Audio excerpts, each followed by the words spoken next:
এবার ঠিক আছে, রেকর্ডিংটা চালু হয়েছে। তার মেন কথা হচ্ছে এই যে দেহটা হচ্ছে আত্মার বা সোল যেটাকে বলি তার সমাধি স্থল।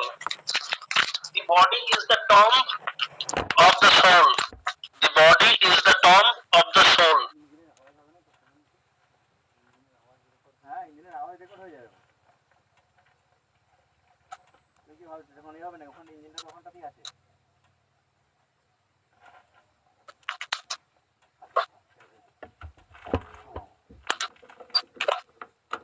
হ্যালো, দেখো এই পর্যন্ত আমরা একটু আলোচনা করি। প্রথমে পিথাগোরাসকে সংখ্যা তত্ত্বের জনক বলা হয়। পিথাগোরাসের পূর্ববর্তী যেসব দার্শনিকরা ছিলেন তাদের মধ্যে প্রকৃতিবাদী ভাবনাটা পরিস্ফুট হয়েছিল। তারা জগতের ব্যাখ্যা দিতে চেয়েছিলেন জগতেরই কোনো না কোনো জড় উপাদান থেকে। পিথাগোরাসের ব্যাখ্যাটা সম্পূর্ণরূপে ভিন্ন। তিনি জড়ের ধারণার বাইরে গিয়ে আকারের ধারণাতে পদার্পণ করলেন। এই আকারের ধারণাতে গিয়ে তিনি যেটা নির্ধারণ করলেন সেটা হচ্ছে সংখ্যা। সংখ্যাকে তিনি জগতের মূল উপাদান বলে চিহ্নিত করছেন। এই যে সংখ্যা, তিনি বলছেন যে প্রত্যেকটা ক্ষেত্রে, জগতের প্রতিটা ক্ষেত্রে সংখ্যাই মূল। কিভাবে তা সম্পর্কিত হয় সেটাও তার তিনি ব্যাখ্যা দিচ্ছেন। যে ধরো সঙ্গীতের, আমরা যেটাকে সঙ্গীত বলি, একই কথাকে সঙ্গীতের একটা বিশেষ সংখ্যা আছে। কোন শব্দটা বা কোন শব্দটা আমি একাধিকবার ব্যবহার করব, কোনটা একবার ব্যবহার করব, তার উপরে একটা সঙ্গীত নির্ভর করে। তা না হলে যেটা কবিতা হয় সেটাই তার টোন এবং তার ওই সংখ্যা দ্বারা ব্যবহারের দ্বারা সেটা সঙ্গীতে পরিণত হয়। সুতরাং এই যে সঙ্গীত তত্ত্ব বা এখান থেকেও তার সংখ্যা ধারণাটা নিঃসরণের একটা জায়গা। এবারে এই সংখ্যা বলতে তিনি কতগুলো কথা বলবেন যে সংখ্যাগুলোকে চিহ্নিত করবেন। যেমন তিনি পয়েন্ট, এটাকে এক সংখ্যা দিয়ে চিহ্নিত করবেন। তার মধ্যে সব কিছুর মূলে এই এক সংখ্যাটা হচ্ছে মূল। এক সংখ্যাটা হচ্ছে মূল। এক হচ্ছে পয়েন্টকে নির্দেশ করে, দুই যদি সংখ্যা হয় সেই দুই সংখ্যাটা একটা রেখাকে নির্দেশ করে, তিন সংখ্যাটা কোনো তলকে নির্দেশ করে, সমতলকে, চার সংখ্যাটা একটা সলিড বা ঘনককে নির্ধারণ করে, পাঁচ সংখ্যাটা জাগতিক বাহ্য বস্তুকে নির্ধারণ করে। এইভাবে তিনি সংখ্যার দ্বারাই জগতের সব কিছুকে ব্যাখ্যা করার চেষ্টা করছেন। এখানে আমরা একটা জিনিস ভালো করে বুঝতে পারি, তিনি এই জ্যামিতির তত্ত্বের দ্বারা অনেকটা প্রভাবিত হয়েছেন। পিথাগোরাসের আরেকটা বিশেষ দিক হচ্ছে ইনি অনেকটা ধার্মিক প্রকৃতির মানুষ। ধার্মিক প্রকৃতির মানুষ, এনার একটা লক্ষ্যও ছিল যে একটা নতুন ধর্ম সম্প্রদায় গঠন করা। পিথাগোরীয় ধর্ম সম্প্রদায়, সেখানে ন্যায় নৈতিকতার একটা ভিন্ন রূপ তিনি দেখিয়েছেন। ঠিক আছে, ন্যায় নৈতিকতার একটা ভিন্ন রূপ তিনি সেখানে দেখাতে চেয়েছেন। এই যে যা কিছু আমাদের এই ধর্মীয় মুক্তির পক্ষে সহায়ক হবে, যা কিছু আমাদের ধর্মীয় মুক্তির পক্ষে সহায়ক হবে তাকেই তিনি মূল বলতে চাইবেন। এই যে জগৎ তত্ত্ব, প্রকৃতিবাদী যে তত্ত্বগুলো, তার মধ্যে এগুলো আমাদের ওই মুক্তির পক্ষে সহায়ক নয়। কিন্তু সংখ্যা তত্ত্বের দ্বারা, সংখ্যার ধারণার দ্বারা যদি আমরা মূল তত্ত্বকে বা জগৎকে ধরার চেষ্টা করি, তাহলে তা আমাদের অনেক বেশি মুক্তির সহায়ক হবে। পিথাগোরাসের এই যে কথাগুলো, এই কথাগুলোর ঝলক আমরা ভারতীয় দর্শনে পেয়ে থাকি, আর পিথাগোরাসের মিশরীয় যে সমস্ত দর্শনগুলো সেখানের মধ্যে পেয়ে থাকা যাবে। পিথাগোরাস ইজিপ্ট বা মিশর ভ্রমণ করেছেন, সেখান থেকেও কিছু কথাগুলোকে তিনি গ্রহণ করেছেন। তাদেরও মনে হয় যেন তার আর আমাদের দার্শনিক ভাবনা কোথাও যেন এক জায়গাতে মিলিত হচ্ছে। তিনি বলতে চাইছেন যে এই যে জগৎ, জগতের বীজ, শক্তি, সৃষ্টি সব কিছুর মূলে রয়েছে সংখ্যা। বিস্তার, আয়তন, আকৃতি, আরো যা কিছু বলবো সবকিছুকে তিনি সংখ্যার সাহায্যে ব্যাখ্যা করছেন। এইবারে এখানে মনে রাখবে যে এই সংখ্যাটা হচ্ছে সবকিছু এক থেকে উৎপন্ন। সংখ্যাটা হচ্ছে সবকিছু এক থেকে উৎপন্ন। এটা বোঝার জন্য আমরা দুটো জায়গা নেব, যে পয়েন্ট হচ্ছে এক, আবার দুটো পয়েন্টের মিশ্রণ, দুটো বিন্দুর দূরত্ব হলেই সেটা হচ্ছে রেখা। তাহলে সেখানেও বিন্দু মানে ওই এক এক হয়ে যাচ্ছে মূল। তাহলে এই যে এককে মূল বলে তিনি তার সংখ্যা তত্ত্বের সাহায্যে এবং একক তত্ত্বের সাহায্যে জগতের ব্যাখ্যা দেওয়ার চেষ্টা করছেন। এইবারে তার নৈতিকতা প্রসঙ্গে আসি। নৈতিকতা প্রসঙ্গে তিনি বলছেন যে আমাদের ন্যায় নীতি শুভ অশুভ সবকিছুই কোনো না কোনো ভাবে বিপরীত ধর্মের দ্বারা জড়িত। বিপরীত ধর্ম মানে সেখানে থাকবে। যদি যেমন আমরা যদি বলি যে অসীম অসীম অসীমটাকে তিনি অশুভর সাথে তুলনা করবেন, আবার সসীমটাকে শুভের প্রতীক বলবেন। এইরকম তিনি বিরুদ্ধতা তত্ত্বের কথা বলবেন, একাধিক বিরুদ্ধতা তত্ত্বের কথা বলবেন এবং সেই তত্ত্বগুলোর সাহায্যে তিনি তার দার্শনিক এবং ধর্মীয় ভাবনাটাকে তুলে ধরবেন। এরপরেই বলছে যদি আমাকে ধার্মিক এবং ধর্মীয় ভাবাপন্ন এবং নৈতিক হতে হয় তাহলে আমাকে অবশ্যই আত্মার অমরত্বে বিশ্বাস করতে হবে। ঠিক যেমন আমরা কান্টের দর্শনে দেখতে পাবো, কান্টও গিয়ে পরে একটা জায়গায় গিয়ে ঈশ্বরের ধারণায় বা আত্মার অমরতায় তিনি বিশ্বাস স্থাপন করছেন। আত্মার অমরতায় কান্টের মতে দেখবেন নৈতিক বিচারে স্বীকার্য সত্যের মধ্যে একটা বড় আত্মার অমরতা। ভারতীয় দর্শনে এই ধরনের ধারণা ছিল আত্মার অমরতা। এবারে আত্মার মৃত্যু নেই, তা পুনর্জন্ম ধারণ করে এবং ট্রান্স মাইগ্রেশন হয়, এর নতুন ভাবে দেহান্তর প্রাপ্তি ঘটে। এই যে ব্যাখ্যাটা, আর আমাদের এই যে বডিটা হচ্ছে আত্মার সমাধি স্থল, এইভাবে পিথাগোরাস তার বক্তব্যগুলোকে উপস্থাপন করেছেন। এই প্রসঙ্গে আমাকে জানতে গেলে আর কয়েকটা বিষয় নোট করতে হবে। পিথাগোরাস কি কি অপোজিটের কথা বলেছেন লেখো একটু। Pythagoras mentioned 10 opposites. Pythagoras mentioned 10 opposites. Sir একটু দাঁড়াবেন।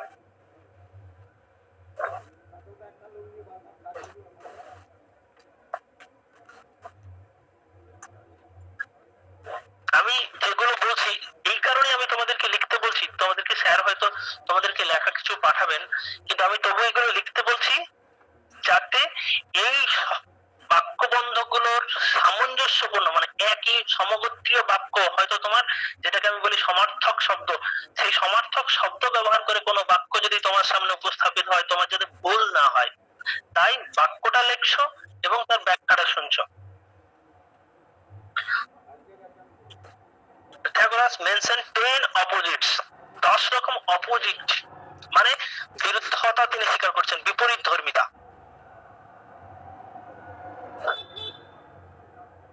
ঠিক আছে, এখানে বিপরীত ধর্মিতা মানে কি, সেখানে দ্বন্দ্ব এবং বিরোধ, দ্বন্দ্ব এবং বিরোধ জগতের সর্বত্র ঘটে চলেছে।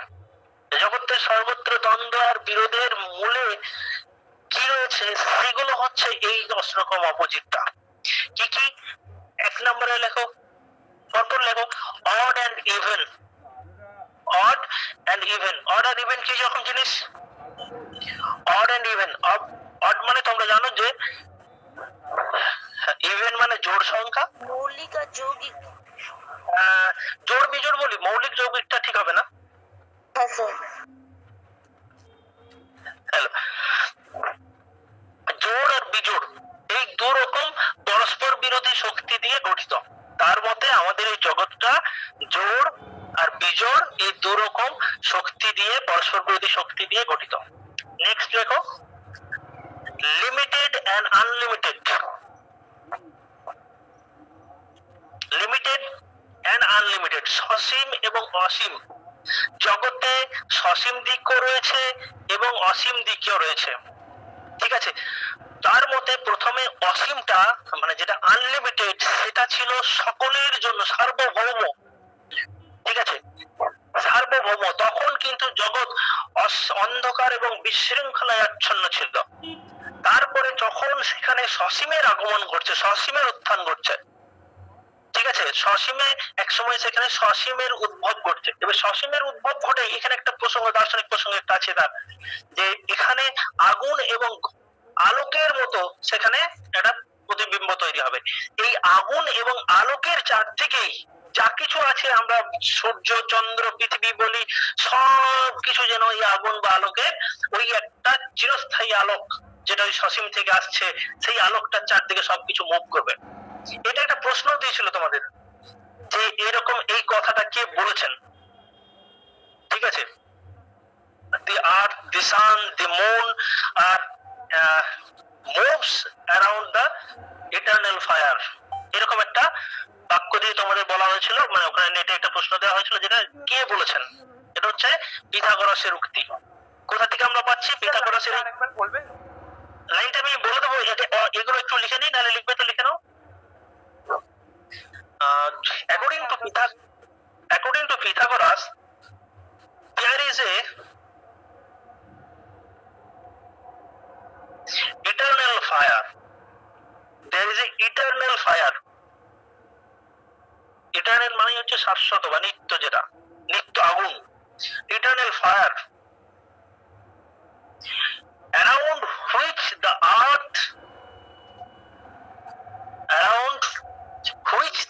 earth, the sun, the moon and 5 planets move. এই কথাটা দেখো, কি বললাম? পৃথিবী, সূর্য, চন্দ্র, আরো 5টা গ্রহ, সেগুলো সবই ঘুরছে কার দিকে? ওই ইটারনাল ফায়ারটার চারদিকে। ইটারনাল ফায়ার বলে কিছু একটা আছে। এই ইটারনাল ফায়ারটা মানে অনেকটা আমাদের এই আধুনিক যে বিশ্বাসটা, অনেকটা ইউনিভার্স সম্পর্কে আমাদের যে আধুনিক যা বিশ্বাসটা, সেখানে কাছাকাছি কিছুটা পৌঁছে গেছে পিথাগোরাসের এই তত্ত্ব। নেক্সট হচ্ছে দেখো ওয়ান এন্ড ম্যানি, অপোজিট গুলো। নেক্সট অপোজিট হচ্ছে ওয়ান এন্ড ম্যানি, এক এবং বহু, ঠিক আছে? মানে জগতের যত বহু প্রকৃতির সংখ্যা আছে, আমি একটু আগে যেটা বলছিলাম যে রেখা বলি, তল বলি, যা সমস্ত রকম সংখ্যা যা কিছু রয়েছে বস্তু জগতের, ওই মূলে রয়েছে এক। মানে ওই যে ম্যানি বা বহু বস্তু জগৎ, বহু বস্তু, তার মূলে রয়েছে এক তত্ত্ব, ঠিক আছে? ওই এক থেকেই সব কিছু উৎপন্ন। এই জন্য ওই এক থেকে উৎপন্ন বলে জগতের মধ্যে একটা ঐক্য এবং শৃঙ্খলাও আছে, যেটা অসীমে ছিল না। সসীম জগতের মধ্যে কিন্তু আমরা ওই ঐক্য এবং শৃঙ্খলাটা লক্ষ্য করতে পারি। কি জন্য? কারণ এগুলো সব ওই এক থেকে উৎপন্ন, বহু মানেও এক থেকে উৎপন্ন। যেমন আমরা ন্যায়ও একটা জায়গায় দেখেছি, যেখানে সংখ্যা তত্ত্ব বলা হচ্ছে সবকিছু মানে এক, দুইটা, এই যে সংখ্যাগুলো 2, 3 যা কিছু দেখবে, ন্যায়ের একটা বৈশেষিকের যেমন গুণগুলোর মধ্যে একটা পড়বে, দেখবে সংখ্যা বলে একটা গুণ আছে, সেখানে বলবে এক, এক থেকেই বাকি সবগুলো উৎপন্ন, মানে 2 মানেও দুটো এক। এইভাবে বহুর মধ্যেও ঐক্য, এই জায়গাটা তার মানে ওই ওয়ান এন্ড ম্যানি, এই অপোজিট থেকে তিনি নিষ্কাশন করেছেন। নেক্সট লেখো রাইট এন্ড লেফট। এই যে এক আর বহু, one and many, right and left, ডান বাম, এক আর বহু, এখান থেকেই যেন রাইট আর লেফট এর উদ্ভব।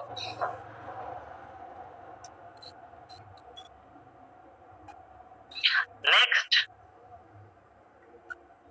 masculine and feminine, masculine and feminine,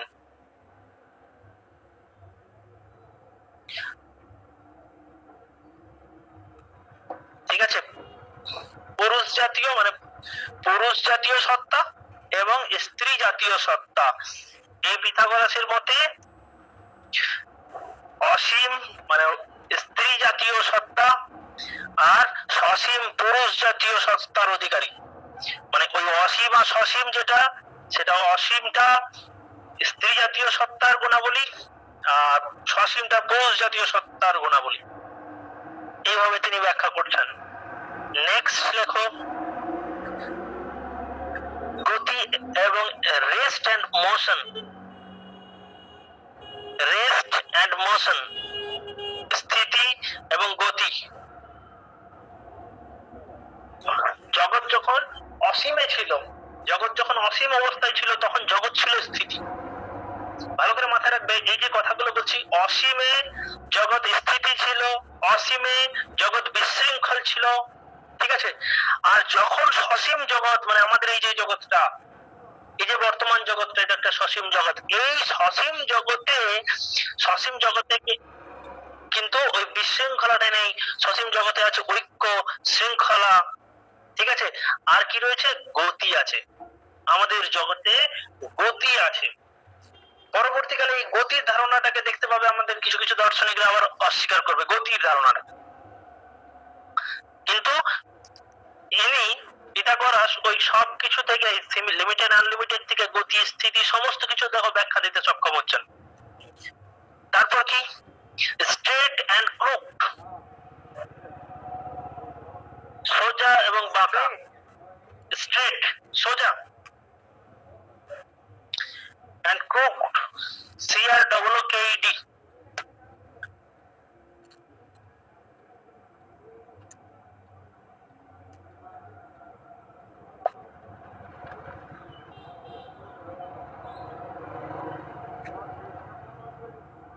next light and darkness, light and darkness,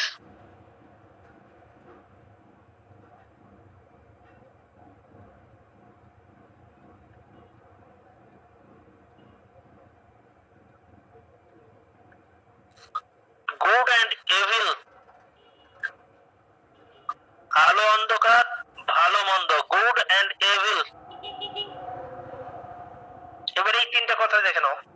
বলছে ওই যে অসীমের ধারণা আমরা শুরুটা যেখান থেকে করছিলাম, ওই অসীম যখন অসীম ছিল, জগৎ যখন অসীম ছিল বা জগতে যখন অসীমতা ছিল, তখন জগতে অন্ধকার বিরাজ করত।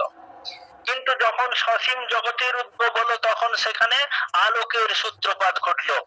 ওই একটা ফায়ারের চারদিকে ঘোরা শুরু হলো যখন, তখন থেকে আলোকের উদ্ভাবন শুরু হয়ে গেল। ওই একটা ফায়ার থেকে এই চন্দ্র, সূর্য, পৃথিবী সবাই আলো পেয়ে থাকে, এই একটা পূর্ণ ধারণা তার মধ্যে ছিল। ঠিক আছে। নেক্সট এখান থেকে হচ্ছে তার ভালো মন্দের উদ্ভব। অসীম যখন ছিল তখন ছিল অশুভ, মানে অসীমের ক্ষেত্রে এই খারাপ দিকগুলো, যেটা আমরা নেগেটিভ বলি, যে দিকগুলোকে এই অপোজিট গুলোর মধ্যে যেটাকে নেগেটিভ বলি, সেগুলো সব রয়েছে অসীমের দিকে, আর পজিটিভ গুলো রয়েছে সব সসীমের দিকে। সসীম হলো শুভর প্রতীক। Next square and rectangle.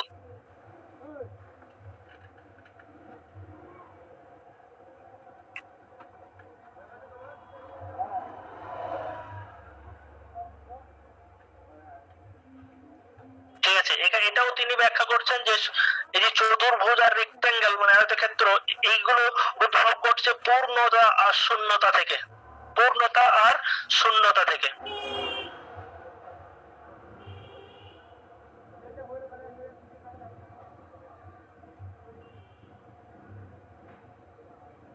ঠিক আছে, দেখো এবার এখান থেকে আমরা যে জিনিসগুলো জানবো, এই যে আমরা 10 রকম অপোজিট বললাম, এই 10 রকম অপোজিট থেকে তিনি কিভাবে, অপোজিট মানে বিরোধ এবং দ্বন্দ্ব, এদের মধ্যে দ্বন্দ্ব ঘটছে, যেটা ওই সংখ্যা থেকে সবকিছু একে একে নিঃসৃত হচ্ছে। তিনি কিন্তু এখানেই থেমে যাচ্ছেন না, তিনি আরো একটা জায়গা, বিশেষ জায়গা বলতে চাইছেন, যেটা আমরা একটু আগে বললাম, মেনশন করলাম, লিখলাম। দেখো তার মধ্যে তিনি বলছেন যে পৃথিবী হচ্ছে গোলাকার। পৃথিবী কিন্তু পুরো বিশ্ব জগতের কেন্দ্র নয়, পৃথিবী কিন্তু বিশ্বজগতের কেন্দ্র নয়। বাকিরা সবাই ধারণা করতো তার পূর্বে পৃথিবী হচ্ছে বিশ্বজগতের কেন্দ্র। তিনি বলছেন কেন্দ্রে কে রয়েছে? ওই ইটারনাল ফায়ার। এই ইটারনাল ফায়ারকে কেন্দ্র করে তার চারদিকে পৃথিবী আবর্তিত হচ্ছে। ঠিক আছে, এই ইটারনাল ফায়ারটা কিন্তু সূর্য নয়, সূর্যও সেই ইটারনাল ফায়ারের চারদিকে আবর্তিত হচ্ছে, তার এই ধারণাটা ছিল। এই যে ইটারনাল ফায়ার, ভালো করে এখানে বুঝবে কিভাবে সংখ্যা থেকে শুরু হচ্ছে। এই ইটারনাল ফায়ারটা হচ্ছে এক, ইটারনাল ফায়ারটা হচ্ছে এক, মানে এক সংখ্যার সাথে অভিন্ন। এক যা ইটারনাল ফায়ারটা হচ্ছে তাই। তাহলে এই ইটারনাল ফায়ার থেকে সব কিছুর উদ্ভব করছে এবং সবকিছু সেই এককে কেন্দ্র করে ঘটছে। তাহলে ওই এক সংখ্যাটা হলো মূল এবং তারপরে রয়েছে বহু। ওই ইটারনাল ফায়ার থেকে সবকিছুকে তিনি ব্যাখ্যা করছেন। ঠিক আছে, নেক্সট তার তত্ত্বের মধ্যে রয়েছে কি, যে পিথাগোরাস তার ধর্মতত্ত্ব বিষয়ে কতগুলো রেস্ট্রিকশনের কথা বলবেন। সেই রেস্ট্রিকশন গুলো একটু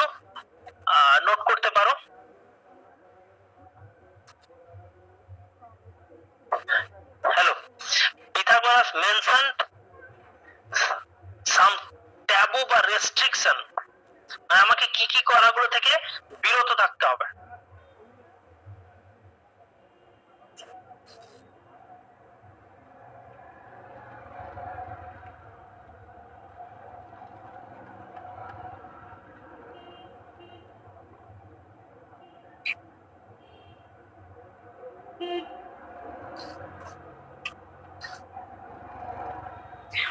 লেখো, two abstain from beans,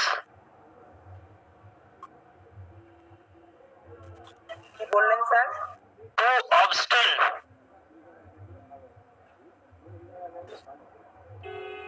two abstain from beans, BENES, BEANS,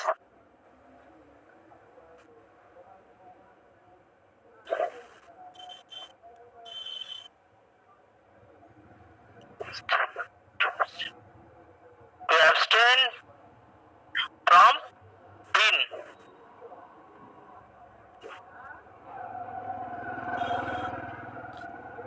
ঠিক আছে। Next, to abstain from beans, next হচ্ছে not to touch a white cock,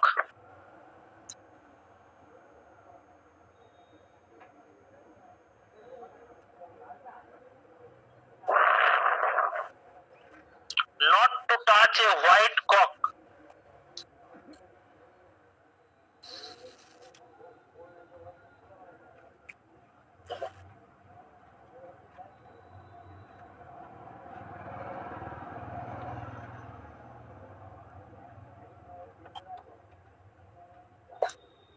তারপরে not to stir the fire with iron,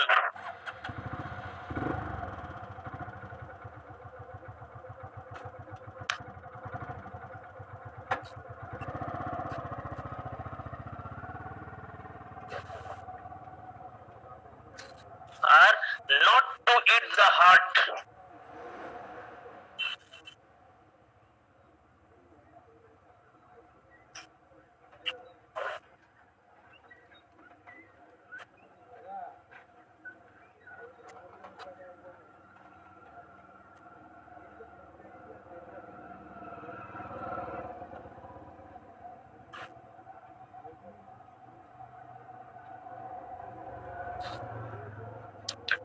ঠিক আছে।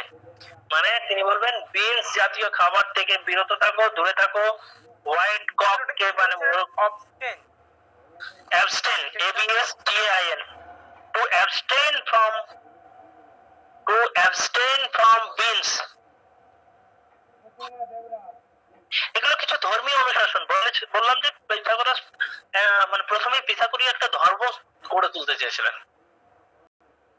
ঠিক আছে। এই ধর্ম গড়ে তুলে তিনি সেই একই ধারণায় পৌঁছাতে চাইলেন, যে এক কি ওই নাম্বার, ওই সংখ্যা, ওই সংখ্যাটাকে মানে কোনো মূর্ত আকারে তিনি গেলেন না। কেন, একটু আমি যদি প্রেক্ষাপট বলি, মানে যদি আমরা এটাকে একটু গল্প করে, যেহেতু ইতিহাস 500 দর্শন ইতিহাস, এটা যদি গল্প করে বলি, যে গ্রিক দর্শনে বা গ্রিক সভ্যতায় বা রোমান সভ্যতায় আমরা দেখেছি বহু দেবতায় বিশ্বাস করত, এবং দেবতাদেরকে তারা এক এক গুণাবলী সম্পন্ন ঠিক মানুষের প্রতিভা বলে মনে করত, যেমনটা আমরা আমাদের সনাতন ধর্মে করে থাকি। সনাতন এই কারণে, মানে এগুলোই আদি। এই যে মানে বহু দেবতায় বিশ্বাস, এইগুলো কিন্তু থাকলো না। তিনি চাইলেন একটা বিমূর্ত আকারে বিশ্বাস, বিমূর্ত আকারে দেবতার বিশ্বাস, এইরকম একটা নিরাকার, মানে যেটা ব্রহ্ম পায়, যেটা ইসলাম ধর্মে আল্লাহর কথা বলে, মানে নিরাকার, এইরকম একটা জায়গায় তিনি পৌঁছাতে চাইলেন। বুঝতে পারছো? এই জন্য তিনি সংখ্যাকে সেই মূল্যে রেখেছিলেন, মানে তারও একটা ওই ধর্ম সম্প্রদায় গঠনের একটা লক্ষ্য কিন্তু ছিল। নেক্সট, পিথাগোরাসের এইগুলো কয়েকটা কথা মাথায় রাখবে। ওই যে বলছিলাম যেগুলো ওয়ান, মানে এই সংখ্যাগুলোকে তিনি কিভাবে, ওয়ান মানে হচ্ছে পয়েন্ট, ওয়ান মানে পয়েন্ট, টু মানে লাইন রেখা, তিন মানে হচ্ছে প্লেন মানে সমতল, চার মানে সলিড, পাঁচ মানে এই জড়ের গুণাবলীগুলো ম্যাটেরিয়াল কোয়ালিটিস। তারপরে 6 মানে এই যে অ্যানিম্যাল অ্যানিমেশন, এগুলোকে তিনি 6, ঠিক আছে। এখানে তিনি ন্যায় আর অন্যায়কেও তিনি ভাগ করবেন এই সংখ্যা দিয়ে।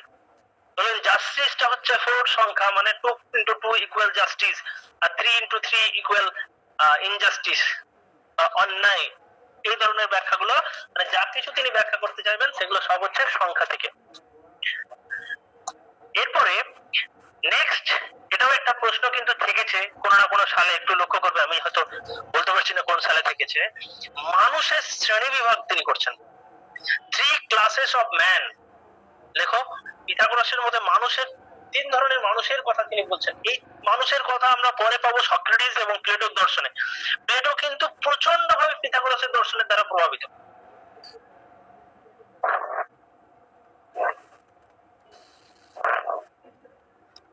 ঠিক আছে, 3 classes of man, মানুষের ক্লাসিফিকেশন করছে। একটা হচ্ছে lovers of wisdom,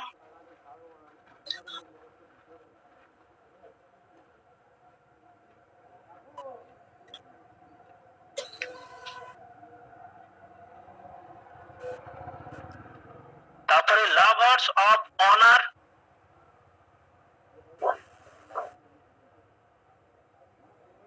R lovers of gain.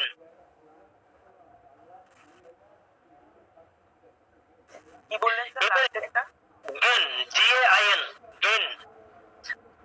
এই 3টে জিনিস কি? লাভার্স অফ উইজডম, যারা জ্ঞানকে ভালোবাসে, প্রজ্ঞাকে ভালোবাসে, জ্ঞান লাভ করতে ইচ্ছুক, যারা জ্ঞানের জন্য তৎপর, সেই শ্রেণীর মানুষ। আরেক শ্রেণীর মানুষ আছে যারা সম্মানের জন্য লালায়িত, ঠিক আছে, লাভার্স অফ অনার, সম্মান চাই, শ্রদ্ধা চাই, রেসপেক্টের জন্য তারা লালায়িত থাকে। আরেক ধরনের মানুষ থাকে যারা সবকিছুকে অর্জন করতে চায়, গেইন করতে চায়, লাভ করতে চায়, পেতে চায়। এই 3 ধরনের মানুষের তিনি ক্লাসিফিকেশন করেছেন। কে? এটা বললাম আমি পিথাগোরাসের দর্শনের একটা দিক। এই পিথাগোরাসের দর্শনে কিন্তু মানুষ, পুরুষ এবং মহিলা, মানুষ আর কি বলে, পুরুষ মানুষ এবং মহিলা সবাই হচ্ছে ইকুয়াল।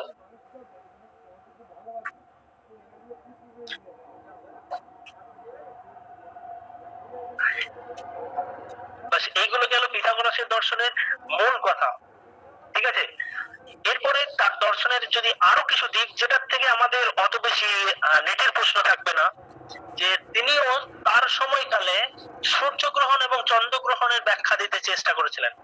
আমরা যেমন সূর্যগ্রহণ চন্দ্রগ্রহণের বর্তমানে ব্যাখ্যা জানি, তার আগে বিভিন্ন পৌরাণিক কাহিনীর রাহুকেতুর গল্প থেকে জানি। এখানে কিন্তু মানে পিথাগোরাসও সূর্যগ্রহণ এবং চন্দ্রগ্রহণের ব্যাখ্যা দিতে চেষ্টা করেছিলেন, ঠিক আছে।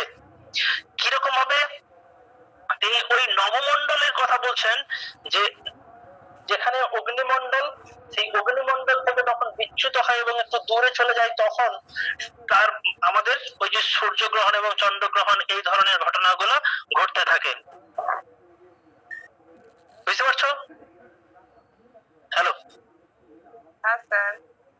কিন্তু একটা কথা মাথায় রাখবে, পিথাগোরাস কিন্তু এই যে সূর্য চন্দ্র জ্যোতিষ্ক, বিভিন্ন ধর্মে দেখবে সূর্য চন্দ্র জ্যোতিষ্কের জন্য পৃথক পৃথক দেবতাকে স্বীকার করা হয়, কিন্তু পিথাগোরাস কিন্তু এই ধরনের কোনো কিছুতে যাননি, ঠিক আছে। তিনি মনে করতেন উত্তাপই হচ্ছে সবকিছুর কারণ।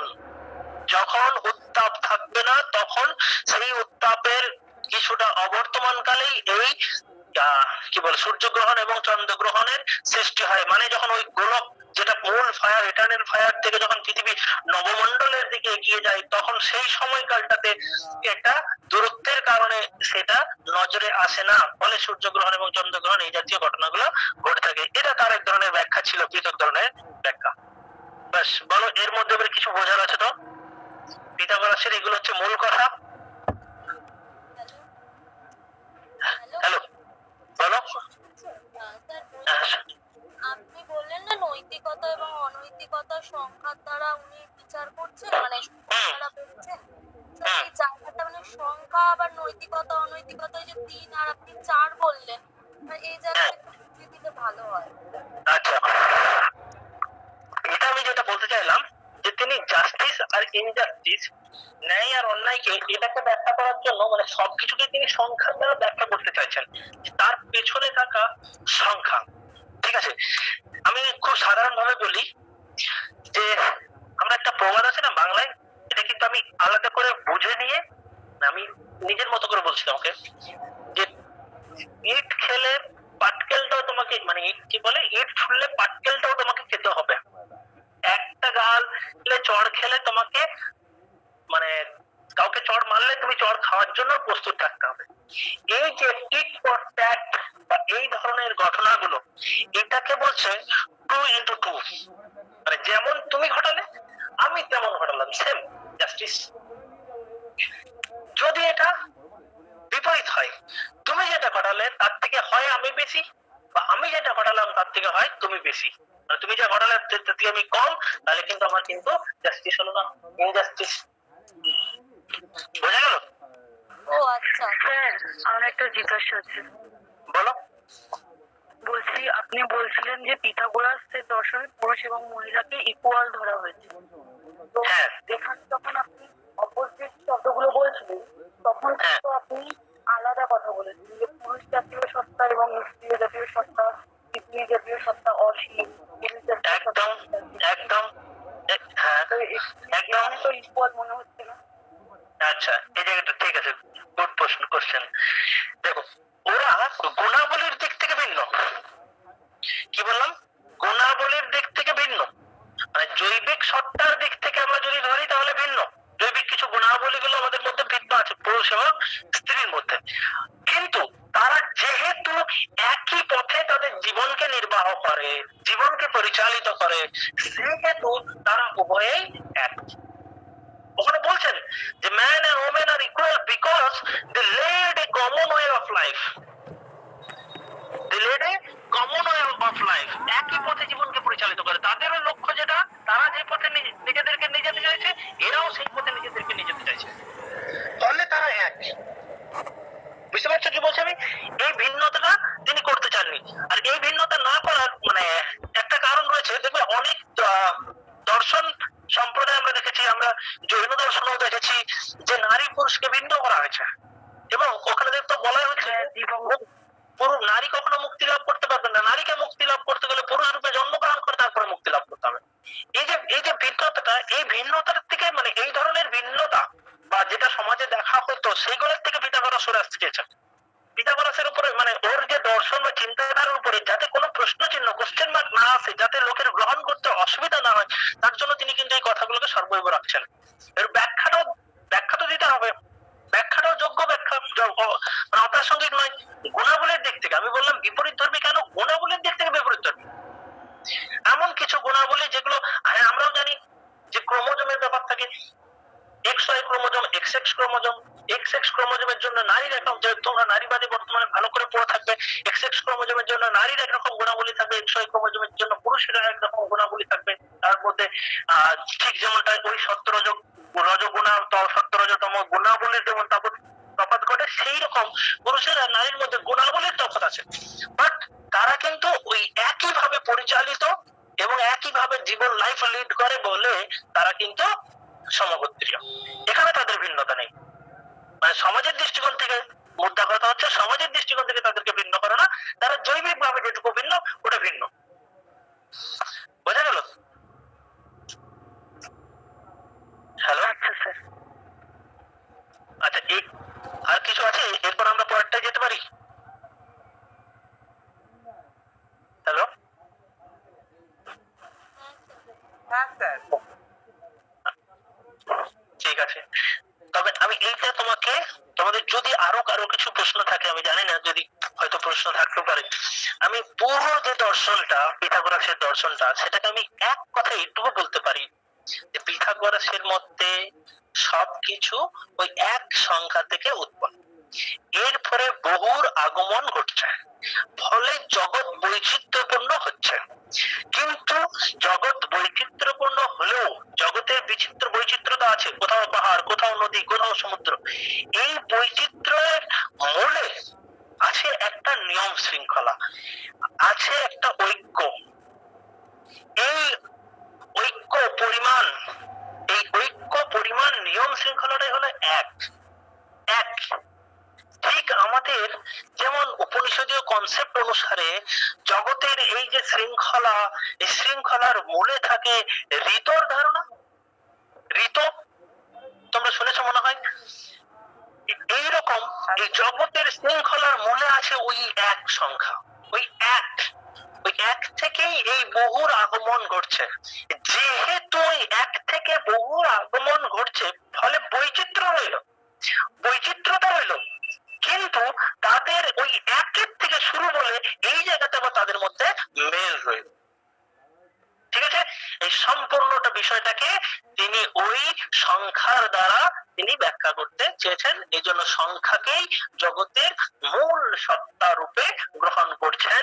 অনেকে বলবেন তার দর্শন থেকেও কেউ কেউ বলছেন যে ওই ইটারনাল ফায়ারটা নাকি ওই এক, এটাই হচ্ছে জগতের ওই মূলটা। কিন্তু এটা একটা নিরাকার একের কথা, মানে এটা জাস্ট ফর্ম। এই শুদ্ধ চিন্তন এবং ধারণার দ্বারা এটাকে উপলব্ধি করা যেতে পারে। আমরা প্রত্যক্ষের দ্বারা বা ইন্দ্রিয় অভিজ্ঞতার দ্বারা বৈচিত্র্যকে পাবো, আর ধারণা বা বিশুদ্ধ চিন্তার দ্বারা আমরা সেই এককে পাবো। ওই এক হবে জগতের, মানে ওই সংখ্যা হবে জগতের আদি তত্ত্ব। বাস এই হলো পুরো পিথাগোরাসের একটা মানে বক্তব্য বিষয়। স্যার বলো একটা কোশ্চেন বলো। হ্যাঁ হ্যাঁ বলছিলাম যে আপনি মনে হয় সলিড কে 4 সংখ্যা দিয়ে প্রকাশ করেন বললেন, আর জাস্টিস কেও 4 সংখ্যা দিয়ে প্রকাশ করে বললেন। দুটোই 4 সংখ্যা, মানে সলিড আর জাস্টিস কি দুটো কি? না না না না না, আমি আমি আমি আমি ওটা বলতে চাইনি।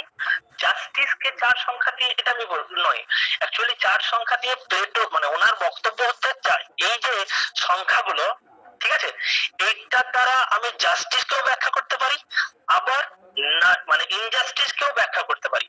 জাস্টিসকে আমি যখন ব্যাখ্যা করতে যাব তখন আমি কিভাবে যদি 2 × 2 এই 4 দিয়ে ব্যাখ্যা করি, তাহলে আমি দেখো জাস্টিসকে পেয়ে যাবো।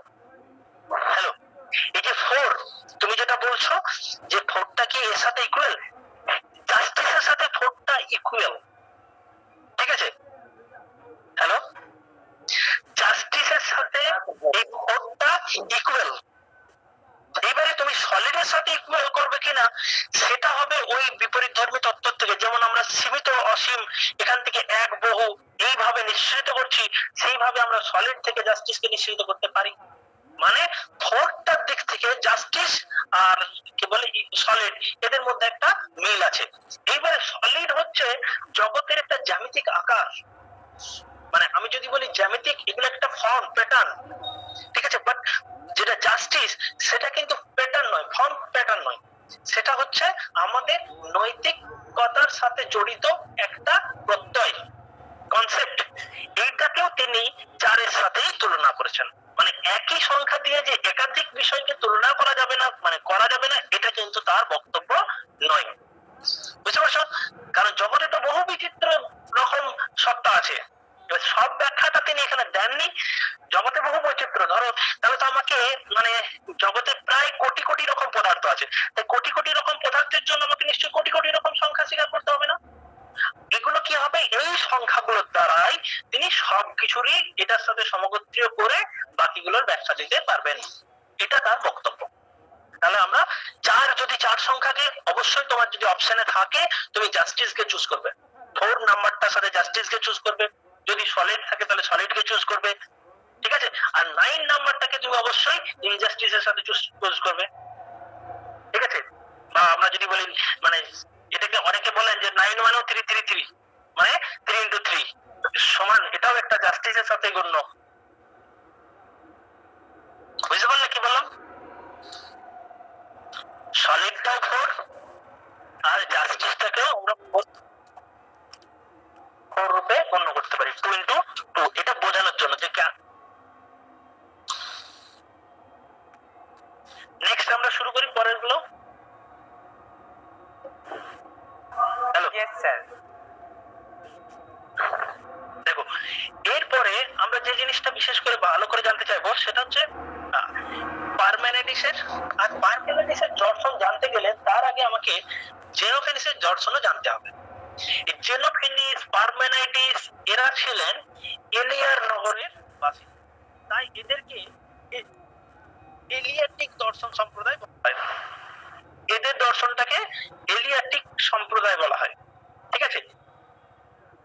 হ্যালো, স্যার ওই পার্মানেন্টলি কি বললেন, বললেন না পার্মেনাইটিস, আমি জেনোভেনিস, পার্মেনাইটিস, আরেকটা উল্লেখ করা হয় জেনো।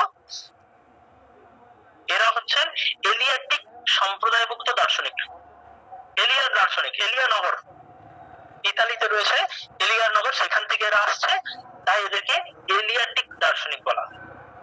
ঠিক আছে? হ্যালো হ্যালো, এই যে এলিয়াটিক দার্শনিক আমি কি কি বললাম তাহলে? পার্মেনাইটিস, পার্মেনাইটিস প্রথম নয়, প্রথম যদি শুরু হয় তাহলে জেনোফেনিস থেকে শুরু হচ্ছে, বাট পার্মেনাইটিস হচ্ছেন প্রধান। আরো একজনের নাম কেউ কেউ উল্লেখ করেন, সেটা হচ্ছে মেলিসাস। মেলিসাসের দর্শন আমরা খুব বেশি পড়িনি, বা আমি কিছুই জানি না মেলিসাসের দর্শন সম্পর্কে। আর রাসেল বা বার্নেট এরাও খুব বেশি মানে ওনার সম্পর্কে কিছু লেখেনও নেই, শুধু উল্লেখ করেছেন যে জেনোফেনিস, পার্মেনাইটিস, জেনো আর মেলিসাস এরা হচ্ছেন ওই এলিয়ার নগরের দার্শনিক বা এলিয়াটিক দার্শনিক। ঠিক আছে? এলিয়াটিক দার্শনিক আর ওই যে আয়নিক দার্শনিক, এদের মধ্যে একটা তফাৎ আছে। আমরা তিনটে পার্ট পাচ্ছি। একটা হচ্ছে আয়নিক দার্শনিক, তারপরে পেলাম কি পিথাগোরীয়, মানে সংখ্যাতত্ত্ব, এটা একটা ভিন্ন পিথাগোরীয় সম্প্রদায়, পিথাগোরিয়ান সম্প্রদায়, এটা একটা পৃথক সম্প্রদায়। নেক্সট হচ্ছে এলিয়াটিক সম্প্রদায়। এলিয়াটিক সম্প্রদায়ের পরে আমরা হেরাক্লিটাসে এদের পরিবর্তনমুখী একটা সম্প্রদায় পাবো। নেক্সট হচ্ছে আমরা পরমাণু তত্ত্ব, ডেমোক্রিটাস, লিউসিয়াস, এইসব পরমাণুবাদী দার্শনিক পাবো। তারপরে পাবো নৈতিক দার্শনিক, নৈতিক এবং জ্ঞান তত্ত্বকে খুব মানে জ্ঞান তত্ত্বের উপর বেশি গুরুত্ব দেবেন প্রোটাগরাস বা এরা।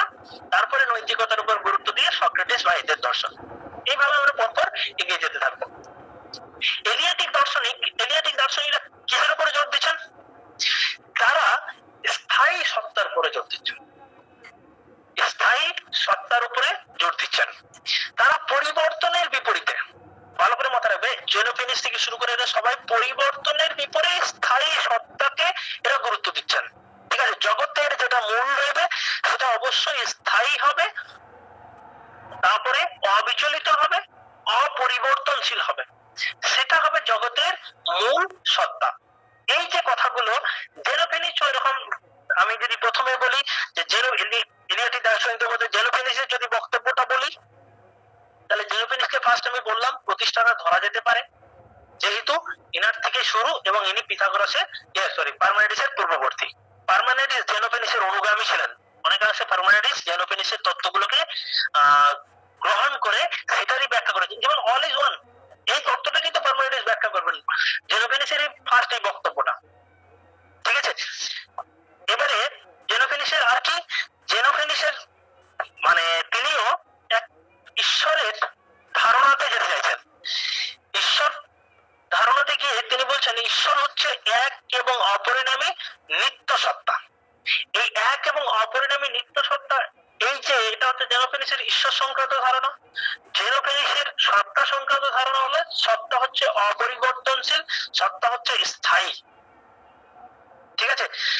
তিনি সেই সময়কালে যত কিছু পরিবর্তন এবং এই যে বিপ্লব বা যা কিছু তাদের মধ্যে ধ্বংসাত্মক যে ঘটনাগুলো, কার্যক্রমগুলো ঘটছিল সমাজে, সেগুলোর সব কিছু নিন্দা করেন। তিনি সবাইকে ওই একের থেকে শুরু, ওই স্থায়ী সত্তার থেকে শুরু, এইভাবে এক বলবো না, স্থায়ী সত্তার থেকে শুরু এইভাবে ব্যাখ্যা করার চেষ্টা করলেন।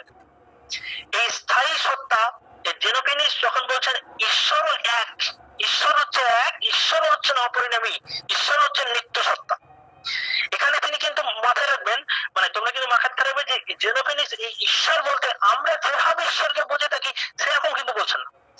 এটা অনেকটা সেই স্পিনোজার দর্শনের মতো।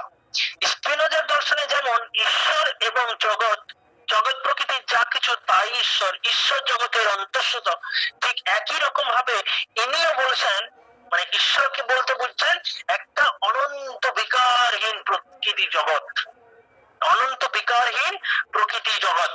এই প্রকৃতি জগতের মধ্যে সমস্ত কিছু প্রতিপন্ন রয়েছে, এই সমস্ত কিছু, এই যে সত্তা স্থায়ী, এই স্থায়ী সত্তার থেকে একে একে জাগতিক পরিবর্তনের মধ্যে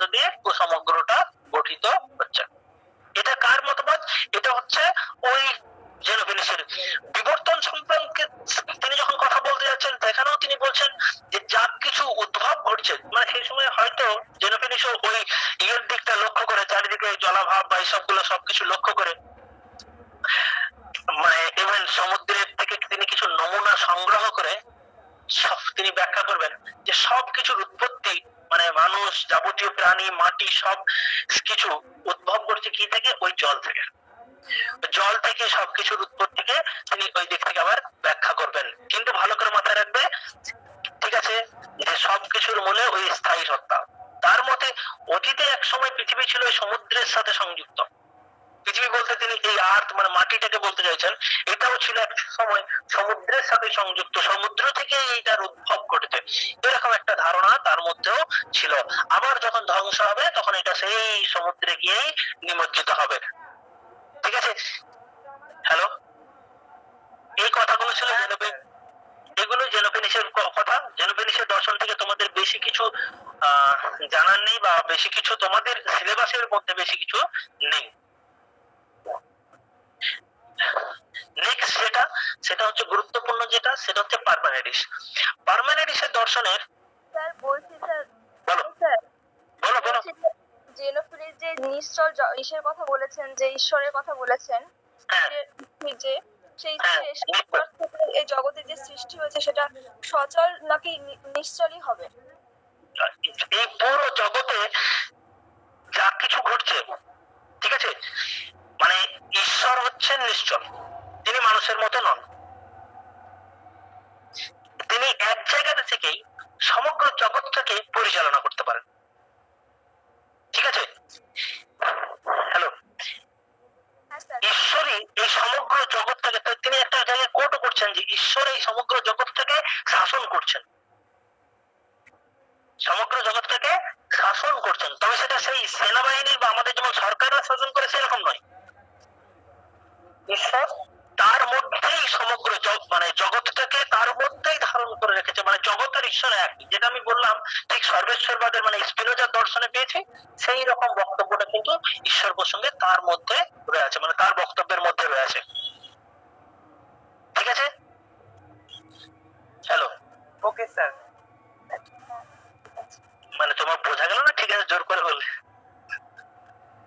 স্যার আমি বলতে চাইছিলাম যে নিশ্চল যে জগৎটা, তার থেকে তো এই সচল, আমাদের জগৎ তো সচলই জগৎ, সেটা একদম অস্বীকার কে করবে? হ্যাঁ, সেটা কি করে তো মানে সৃষ্টি হচ্ছে? এইবারে দেখো, আমাদের জগৎটা যে পরিবর্তনশীল নয়, ঠিক আছে, এটাকে কেউ অস্বীকার করতে পারে না। জগৎ হচ্ছে নিয়ত পরিবর্তনশীল। কিন্তু এই যে পরিবর্তন প্রবাহ, এই যে বৈচিত্র্য, এই সব কিছুর উৎস কোনটা থেকে? আমরা শুরুটা কি করছি, যে জগতের মূল সত্তাটা কোনটা? ওদের পেলাম জগতের, হয় কেউ জল বললো, কেউ বায়ু বললো, এখান থেকে দিচ্ছিল জগতের উপাদান থেকে। এনারা সেই স্থায়ী সত্তাতে যেতে চাইছেন।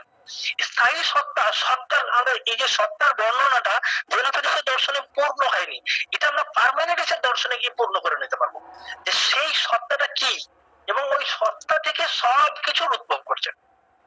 ঠিক আছে? হ্যালো, এই সত্তাকে যদি বলি, এই সত্তাকে জেনোফেনিসের দর্শনে ঈশ্বরের সাথে তুলনা করা যায়। শুধুমাত্র জেনোফেনিসের দর্শন, পারমানেডিস নয় কিন্তু, শুধুমাত্র জেনোফেনিসের দর্শন অনুসারে ঈশ্বরের সাথে তুলনা করা যায়। এই ঈশ্বর যেমন জগৎকে ধারণ করে রেখেছে, জগতের মধ্যে অন্তঃসুত হয়ে রেখেছেন, সেই রকম ওই সত্তা পুরো জগৎটাকে ধারণ করে, সত্তা থেকেই সমগ্র জগতের পরিবর্তন প্রবাহের উৎপত্তি করছে। আমি যদি ব্যাখ্যা করি, দেখো আমরা সাধারণভাবে একটা গাছকে মনে করো, ঠিক আছে, গাছের শেকড়টা এক জায়গায় স্থির থেকে তার ডালপালা বা সবকিছু মুভমেন্ট হচ্ছে, তাহলে গাছের মুভমেন্ট হচ্ছে, বাট গাছের স্থায়িত্ব রয়েছে। যেমন আমাদের মধ্যে, আমাদের যদি আমরা কোন একটা, এটা একটা আরো বেশি দার্শনিক, জটিল দার্শনিক কনসেপ্ট হয়ে যাবে, মানে আত্মা বলে কিছু একটা স্বীকার করি, সেটা যেমন আমাদের বিভিন্ন অবস্থা ঘটছে, বিভিন্ন অবস্থা, জাগ্রত অবস্থা, স্বপ্ন মানে সুষুপ্তি অবস্থা, স্বপ্ন, জাগ্রত, স্বপ্ন, সুষুপ্তি, তুরীয়, বিভিন্ন রকম অবস্থা ঘটছে, আমাদের বিভিন্ন রকম মুভমেন্ট ঘটছে, কিন্তু আমাদের মূলে সেই এক সত্তা। আমাদের বিভিন্ন রকম পরিবর্তন ঘটছে, যে তুমি ছোট ছিলে সেই আজকের তুমি তার মধ্যে বিস্তর ফারাক। যে তোমাকে 5 বছরে দেখেছে, আজকে সেই দেখে কোনো রকমের চিন্তা করতে পারবে না, কিন্তু ব্যক্তিটা তুমি এক। ফলে এই যে সত্তাটা জগতের, এই সত্তাটা এক, জগতের পরিবর্তনটা যা হচ্ছে হোক, পরিবর্তনটাকে অস্বীকার করতে পারবো না, পরিবর্তনের পেছনে সত্তাটাকে। এইবারে এখানে তারা বলতে চাইছেন যে জ্ঞানের দুটো দিক রয়েছে, বিশেষ করে একটা হচ্ছে ইন্দ্রিয় অভিজ্ঞতার দিক, একটা ধারণার দিক। তারা ধারণা এবং বুদ্ধির সাহায্যে সত্তাতে পৌঁছাতে বলছেন। তারা বলছেন তুমি জগতের এই বৈচিত্র্যটাকে লক্ষ্য করো, এর সাহায্যে বৈচিত্র্যের কারণ খুঁজতে যাও, পরিবর্তনশীলতার কারণ খুঁজতে যাও, শৃঙ্খলার কারণ খুঁজতে যাও। দেখো তোমাদের বুদ্ধি কোথায় নিয়ে গিয়ে পৌঁছায়। বুদ্ধি নিয়ে গিয়ে পৌঁছাবে সেই একের ধারণাতে, মানে ওই সত্তার ধারণাতে। যেমন আমাদের এই যে জীবিত আমি, সেই 5 বছরের আমি, 6 বছরের আমি, 7 বছরের আমি, আর আজকের আমি একই আমি, কিন্তু আমরা বিভিন্ন, মানে আমি পুরোপুরি পরিবর্তনশীল, কেউ আমাকে হয়তো চিনতে পারবে না, কিন্তু কিছু একটা আছে যেটার জন্য আমরা এক। এই যে বুদ্ধির দ্বারা যদি আমি পৌঁছাতে যাই, তাহলে সেই সত্তাতে গিয়ে পৌঁছে যাবো। বুঝতে পারছো কি বলছি? এইভাবে জেনোফেনিসরা ওই ধারণা বা বুদ্ধির দ্বারা সত্তাতে পৌঁছাতে চেয়েছেন। ওনারা বলবেন না কখনো আর ইন্দ্রিয় অভিজ্ঞতাকে অস্বীকার করবেন এমন দুঃসাহস কারণ নেই, কিন্তু গুরুত্বটা হচ্ছে ওর উপরে, আদি হচ্ছে ওটা। এইভাবে বলছেন যে আত্মিক ভাবে, মানে আত্মার দিক থেকে আমরা স্থায়ী ভাবে থাকি, কিন্তু দৈহিক ভাবে একদম একদম বাকি দেহের দিক থেকে যেমন আমরা সম্পূর্ণরূপে পরিবর্তনশীল, কিন্তু আত্মা কনসেপ্টটা না এটা দর্শনে আনবে না। কিন্তু মানে আমি এটা বোঝার জন্য বললাম, এটা প্লেটোর থেকে, মানে অ্যারিস্টটল থেকে শুরু করবো, প্লেটো অ্যারিস্টটল থেকে এই জিনিসটা শুরু করবো, বাট এদের ক্ষেত্রে আনবো না। বুঝতে পারছো? এই একটা দৃষ্টিকোণ থেকে যখনই তিনি জগৎ আর, আমি বললাম যে জেনোফেনিসকে দুটো দিক থেকে তুলনা করো, স্পিনোজার সাথে তুলনা করো। স্পিনোজা বলেছিলেন না যে জগৎ প্রকৃতির যা দ্রব্য সমান ঈশ্বর সমান প্রকৃতি, জগৎ প্রকৃতির যা কিছু আছে তাই হচ্ছে ঈশ্বর। এইরকম জেনোফেনিসও বলছেন জগৎ আর ঈশ্বরকে এক করে দিচ্ছেন, মানে জেনোফেনিস এক অর্থে সর্বেশ্বরবাদী। ঠিক আছে? হ্যাঁ ঠিক আছে স্যার। বাস নেক্সট হচ্ছে আমরা যেটা জানতে চাইবো সেটা হচ্ছে পার্মেনিডিস। এই পার্মেনিডিস ইনি জেনোফেনিসের বক্তব্যটাকে বিশেষভাবে ব্যাখ্যা করছেন। বিশেষভাবে ব্যাখ্যা করে তিনি জেনোফেনিসের একটা, মানে এলিয়ার দার্শনিকরা যেখান থেকে শুরু করছিলেন তার একটা সম্পূর্ণ রূপ দান করছেন। আমি পার্মেনিডিসের কতগুলো কথা একটু বলবো আর এবং সেগুলো বলে বলে ব্যাখ্যা করবো, যেমনটা আমি পিথাগোরাসের ক্ষেত্রে করলাম। কারণ জেনোফেনিসের সেরকম ধরনের তত্ত্ব বা যেগুলো নেটে এসছে এরকম কিছু হয়নি, তার জন্য ওখানে বিশেষ কিছু বলার নেই। তুমি এখানে লেখো পার্মেনিডিসের কয়েকটা। আমরা শুরু করব যে জেনোফেনিসের মতে, মানে জেনোফেনিস যেমন বলেছিলেন অল ইজ ওয়ান। সেটা লিখবো? হ্যাঁ তুমি লেখো। জেনোফেনিস বলেছিলেন অল ইজ ওয়ান, ভালো করে মাথায় রাখবে, অল ইজ ওয়ান, সবই এক, সবই এক। কোন দিক থেকে? সত্তার দিক থেকে। সবই এক, এই যে সবই এক, অল ইজ ওয়ান, তুমি এই কথাটা লেখো।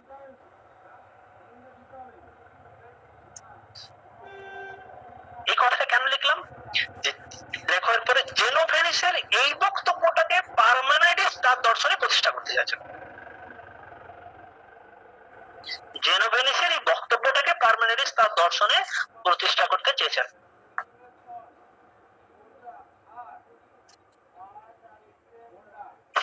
ঠিক আছে? এইবারে কয়েকটা কথা পার্মেনিডিস সম্পর্কে আগে লিখে নাও, তারপরে এগুলো ব্যাখ্যা করে দিচ্ছি। First, reality is one. আর যদি আগেরটাকে 1 নম্বর দিয়ে থাকো তাহলে এটাকে লেখো রিয়েলিটি ইজ ওয়ান, পার্মেনিডিসের মতে, কিন্তু উপরে একদম টপে লিখে দাও Parmenides. Reality is one, eternal, indestructible and unchangeable being. Reality is one, eternal, indestructible and unchangeable being. মানে যেটা সত্তা, indestructible, indestructible, indefinable নয়, মানে বর্ণনা নয়, অবর্ণনাত্মক বলছি আমি, indestructible, ধ্বংসাত্মক নয়। ঠিক আছে? অধ্বংসাত্মক যদি আমি বলি। ইটারনাল মানে সমগোত্রীয় কথা, এবারে ইটারনালের সমগোত্রীয় কথা ওটা। আনচেঞ্জেবল, আনচেঞ্জেবল বিং, অপরিবর্তন পরিবর্তনশীল সত্তা। জগতের যেটা মূল সত্তা বলছি সেই সত্তাটা হচ্ছে এক, নিত্য, অবিনাশী এবং অপরিবর্তনশীল সত্তা।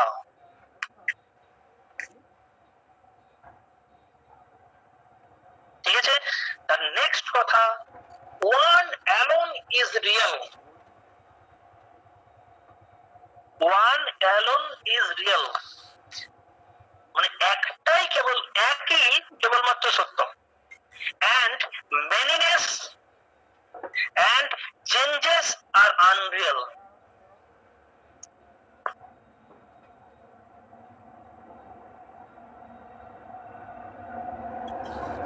এটা আরেকবার বলুন না একটু। One alone is real and manyness and changes are unreal.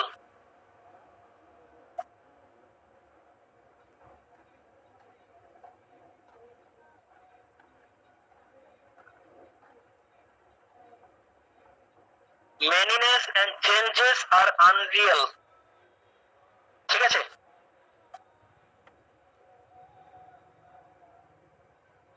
এই যে বিষয়টা তুমি এই ওয়ান অ্যালোন ইজ রিয়েল এগুলো কিসের সাহায্যে জানতে পারবে? মোর লিখে রাখো, বুদ্ধি বা ধারণার সাহায্যে এগুলোকে জানা যায়।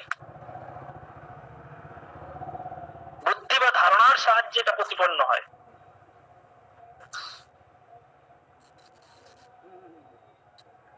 আর জগতে যে প্লুরালিটি মানে বহুত্ব এবং চেঞ্জেস রয়েছে সেইগুলো কিসের দ্বারা পাওয়া যায়? সেগুলো সেন্সের দ্বারা পাওয়া যায়, ইন্দ্রিয় প্রত্যক্ষণের দ্বারা পাওয়া যায়। এই যে বহুত্ব লিখে রাখতে পারো তুমি, জগতের বহুত্ব এবং পরিবর্তনশীলতা, এটা নিছক একটা অ্যাপিয়ারেন্স, মেয়ার অ্যাপিয়ারেন্সেস। এই কথাটাও তিনি ব্যবহার করেছেন, মেয়ার অ্যাপিয়ারেন্সেস, জগতের পরিবর্তনশীলতা এবং বহুত্বতা। অ্যাপিয়ারেন্স এটা আমরা কান্টের দর্শনে খুব ভালোভাবে পেয়েছি। Reality, appearance.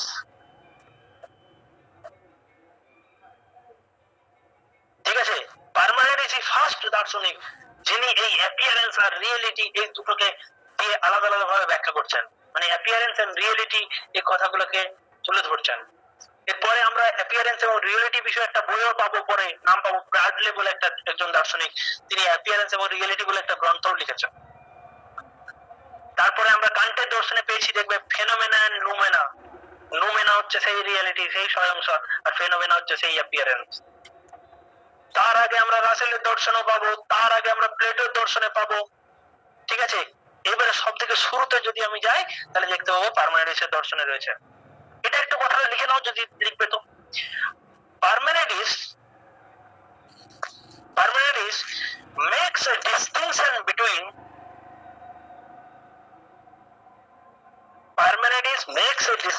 between কার কার মধ্যে ডিস্টিংশন করছেন, পার্থক্য করছেন?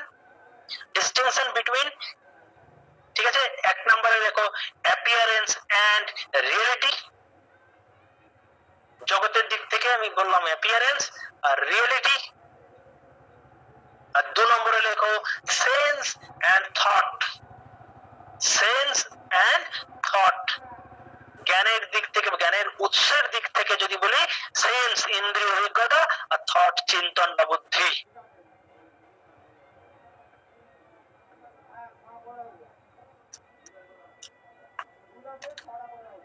ঠিক আছে, নেক্সট আরেকটা কথা, একটা প্রশ্নের আকারে যদি আমি বলি যে পার্মেনিডিসের মতে, প্রশ্নের আকারে একটা লেখো, পার্মেনিডিসের মতে, আমি একটু তোমাদের কাছে জানতে চাই উত্তরটা। পার্মেনিডিসের মতে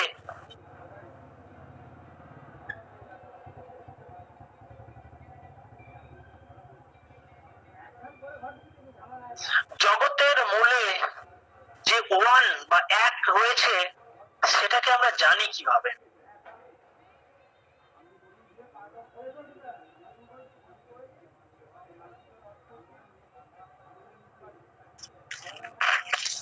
বলো তো একটু, কিসের সাহায্যে জানবো? আমার কাছে দুটো জিনিস আছে, আমার কাছে দুটো উপাদান আছে, জ্ঞানের দুটো উপাদান আছে। কি কি? জ্ঞানের দুটো সোর্স আছে, উপাদান বলবো না, সোর্স আছে। ইন্দ্রিয় অভিজ্ঞতা আর বুদ্ধি। এবারে এটা আমরা কোনটা দ্বারা জানতে পারি? বুদ্ধির দ্বারা। হ্যাঁ বলো। বুদ্ধি বা ধারণার দ্বারা। একদম থট কথাটা, রিজন কথাটা লিখবো না, আমরা থট কথাটা লিখি, যেহেতু আমরা পার্থক্যের ক্ষেত্রে লিখলাম সেন্স এন্ড থট। হ্যাঁ ঠিক আছে, রিজন থট এগুলো সব সমগোত্রীয়, কিন্তু আমরা লিখলাম যেহেতু তাই থট কথাটা ব্যবহার করবো। তাহলে আমরা জগতের এই একত্বটা থটের সাহায্যে, চিন্তনের সাহায্যে জানতে পারি। আরেকটা কথা মাথায় রাখবে যে পার্মেনিডিস কোন শূন্য দেশ স্বীকার করেন না। There are no empty space in the world. কেন? সবকিছুর মূলে আছে সত্তা, তাহলে সত্তা সমগ্র জুড়ে পরিব্যাপ্ত, ফলে শূন্য কোথায়?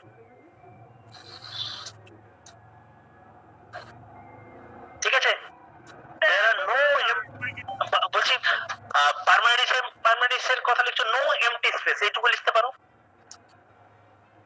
বা যদি পুরো কথা লিখতে চাও লেখো there are no empty space in the world. জগতের মধ্যে কোথাও শূন্য দেশ নেই। কেন? সত্তা।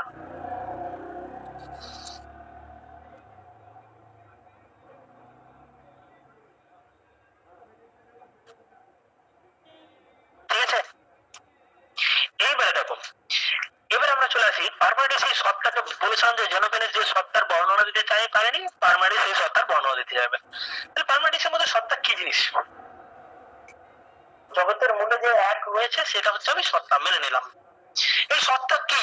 সত্তাকে আমরা কিভাবে, হয় আমাকে দুটো জিনিস দিয়ে বোঝাতে হয়, একটা হচ্ছে গুণ দিয়ে, মানে গুণের সাহায্যে বোঝাতে হয়, না হলে দেখিয়ে বোঝাতে হবে, বা সংজ্ঞার সাহায্যে, যেটাকে গুণ বা সংজ্ঞার সাহায্যে বোঝাতে হবে, বা দেখিয়ে বোঝাতে হবে।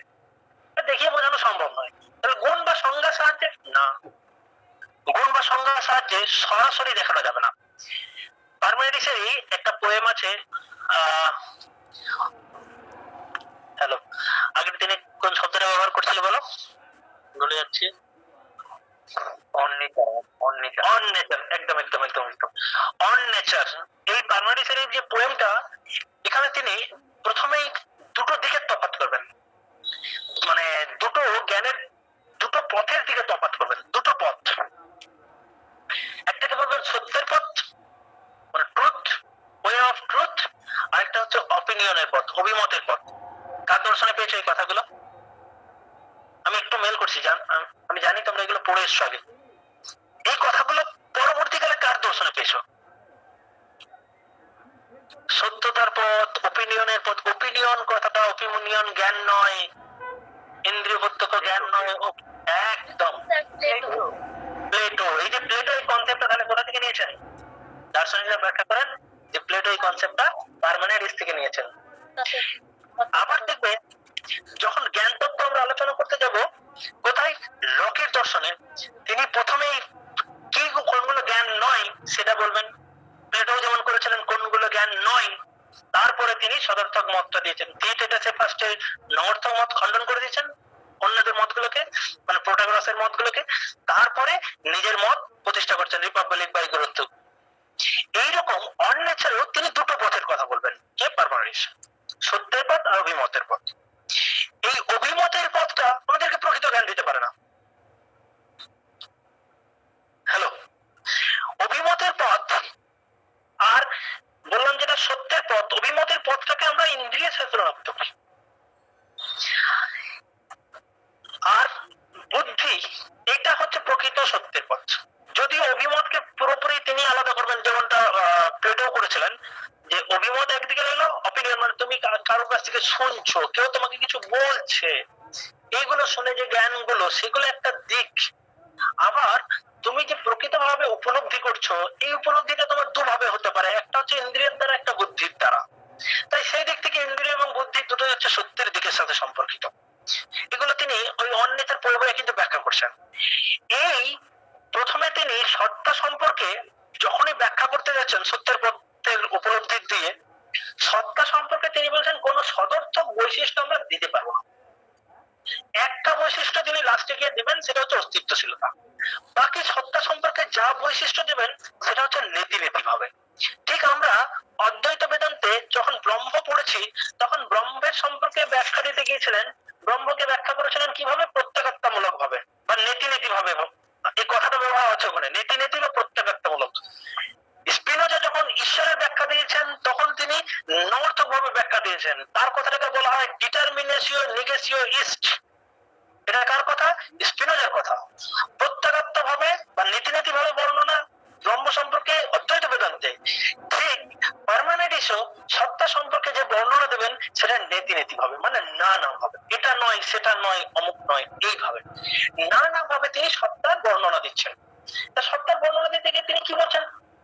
প্রথমে বলছেন যে সত্তা অবিভক্ত, মানে এর আর কোনো বিভাজন নেই।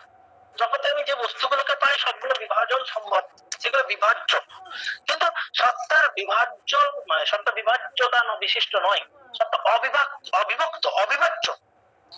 সত্তার অতীত বর্তমান ভবিষ্যৎ কিছু নেই, সত্তা চিরকালীন, সত্তা নিত্য, সত্তা গতিহীন, সত্তার কোনো গতি নেই। গতি যদি থাকে, গতিকে যদি তিনি স্বীকার করে নিতেন, গতিকে স্বীকার করে নিলেই পরিবর্তনকে মানতে হতো, পরিবর্তনকে মূল বলতে হতো।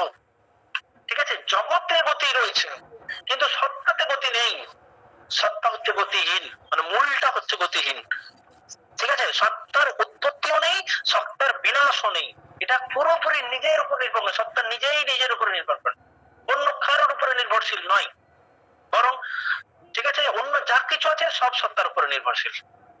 নেক্সট হচ্ছে সত্তার কোনো পরিবর্তন নেই, সত্তার কোনো পরিবর্তন নেই, সত্তা শাশ্বত চিরন্তন, সত্তা শাশ্বত ও চিরন্তন।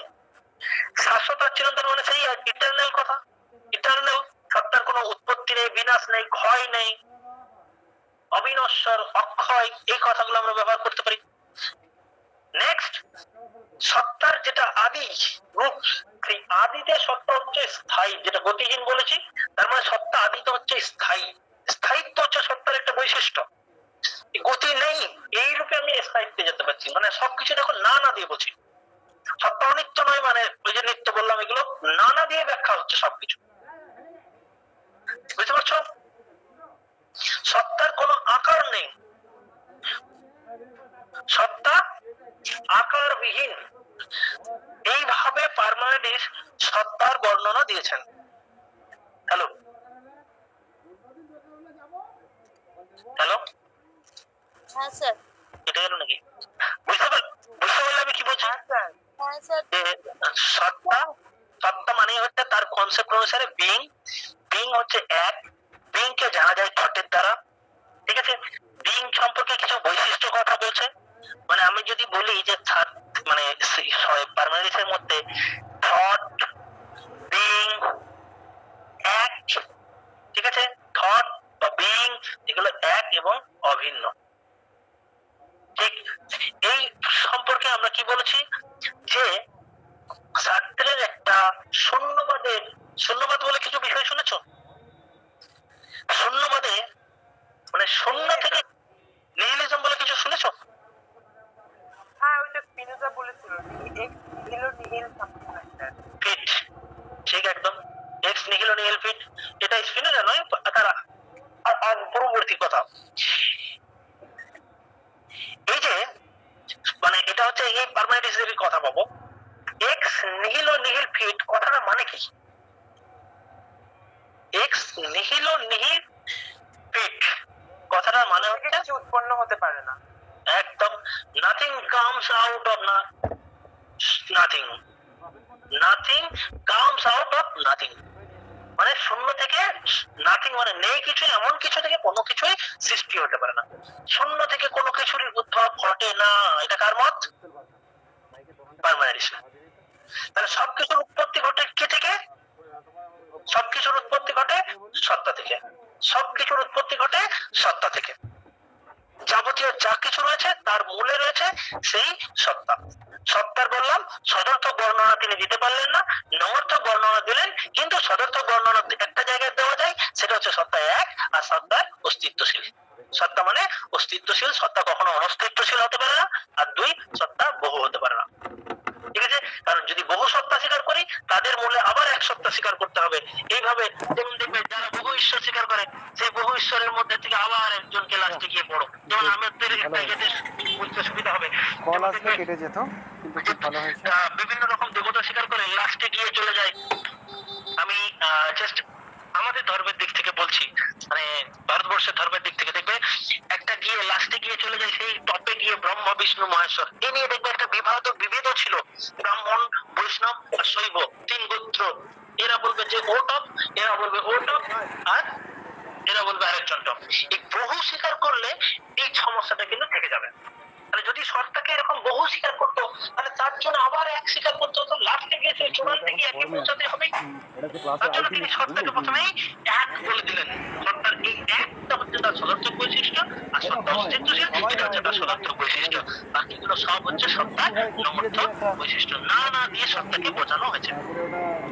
ঠিক আছে, এবং ভালো লাগে যদি যে ছাত্ররা বুঝতে পারে। মানে সমস্যাটা কোথায় বিতর্কটা একটা জড়িয়ে যায় যে কেউ বলে স্যার একে পার্মানেন্ট জড়বাদী বলছে, পার্মানেন্ট ভাববাদী বলছে। পার্মানেন্টের এই যে ব্যাখ্যা সেটা যেগুলো বসে আছে একদম জড়বাদী বলবে। কিছুই নয়, ঠিক আছে, তখন কিন্তু আর তোর পড়ার না। জড়বাদী ব্যাখ্যা কেন বলবে? এই যে সত্তা, এই সত্তাটা হচ্ছে মৌলিক, মানে মূল এবং সত্য, জগতের ক্ষেত্রে এটা সত্য। ঠিক আছে, সত্তা একটা সমগ্র জগৎ জুড়ে আছে। সমগ্র জগৎ জুড়ে যদি থাকে, সত্তাটা সেই আকারের মতো নয়, সংখ্যার মতো নয়।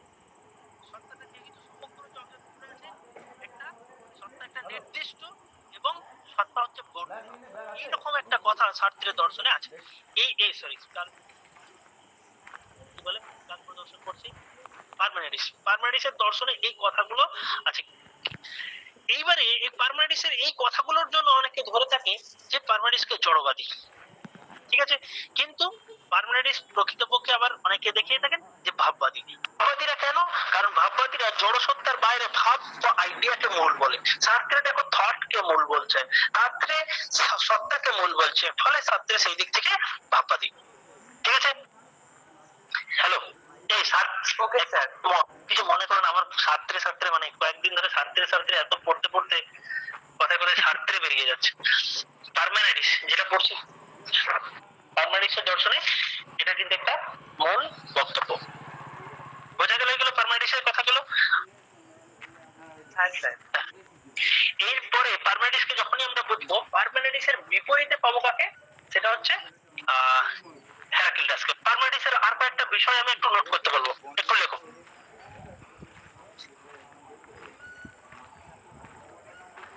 Hello,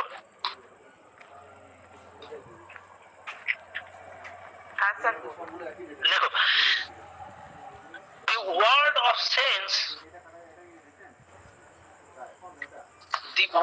sense is an illusion. এই যে বললাম যে জগৎ সম্পর্কে যে আমাদের অভিজ্ঞতা, এটা হচ্ছে একটা ভ্রান্তি। জগৎ সম্পর্কে আমাদের যে অভিজ্ঞতা, এটা হচ্ছে মেয়ার অ্যাপিয়ারেন্স ছাড়া আর কিছু নয়। The world of sense is an illusion. আরো কথাটা তুমি জুড়ে দিতে পারো, যে মেয়ার অ্যাপিয়ারেন্সেস, মেয়ার অ্যাপিয়ারেন্স এই কথাটা বারবার শুনবে, কারণ মেয়ার মানে হচ্ছে নিছক মানে আমরা অন্য কিছু নয়, অ্যাপিয়ারেন্স ছাড়া আর কিছু নয়, মেয়ার অ্যাপিয়ারেন্সেস।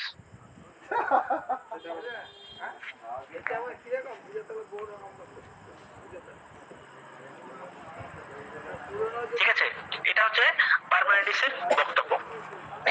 নেক্সট পারমানেন্টিসের আর কয়েকটা, মানে আমি যেগুলো কোনো না কোনো ভাবে তোমাদের হয় সালে এসছে, সেইগুলো থেকে আমি পারমানেন্টিসের কতগুলো মূল কথাকে আমি তুলে ধরছি। থানা নয়, ডাকাতখানা। বলছে কে the concept of pure being এর কথা বলেছেন, বা পিওর বিইং এর ধারণা কে পোষণ করেছেন? পিওর বিইং, বিশুদ্ধ সত্তা, পিওর বিইং এর ধারণা কে পোষণ করেছেন বলতে পারবে? পিওর বিইংটা পড়েছেন এর মধ্যে, পিওর বিইং এর ধারণা কে পোষণ করেছেন? হ্যালো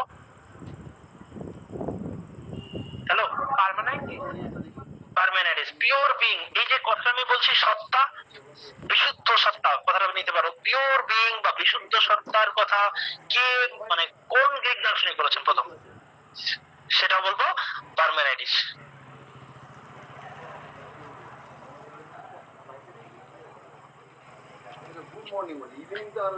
নেক্সট, এটা তার ওই সত্য বিষয়ে আরেকটা কথা যেটা তোমাদের কোনো না কোনো সালে এসছে, হোয়াট এভার ইজ, পারমানেন্টিসের কথা, হোয়াট এভার ইজ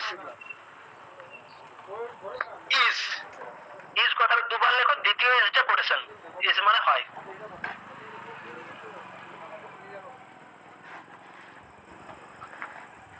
কমা দিয়ে, উই ক্যান নট নো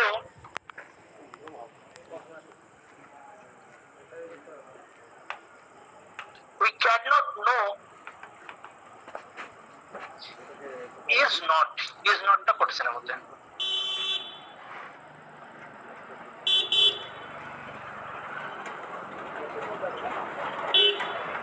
ঠিক আছে, এই কথাটার সহজ বাংলা কি?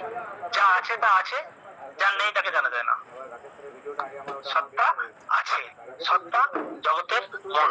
সত্তার প্রধান বৈশিষ্ট্য বলেছি অস্তিত্বশীলতা। ঠিক আছে, যা আছে তা আছে। ঠিক আছে, যাকে জানা যায় না বা যার নেই তা জানা যায় না, তাকে জানা যায় না, আমরা জানতে পারি না। We cannot know is not, যা নেই তাকে আমরা জানতে পারি না। তার কথা এটা পারমানেন্টিসের ওই শর্ত থেকেই তার এই কথাটা নিশ্চিত হচ্ছে। একেবারে ফ্রি করে দিলে কি বলবো, কোনো ভ্যালু থাকবে না।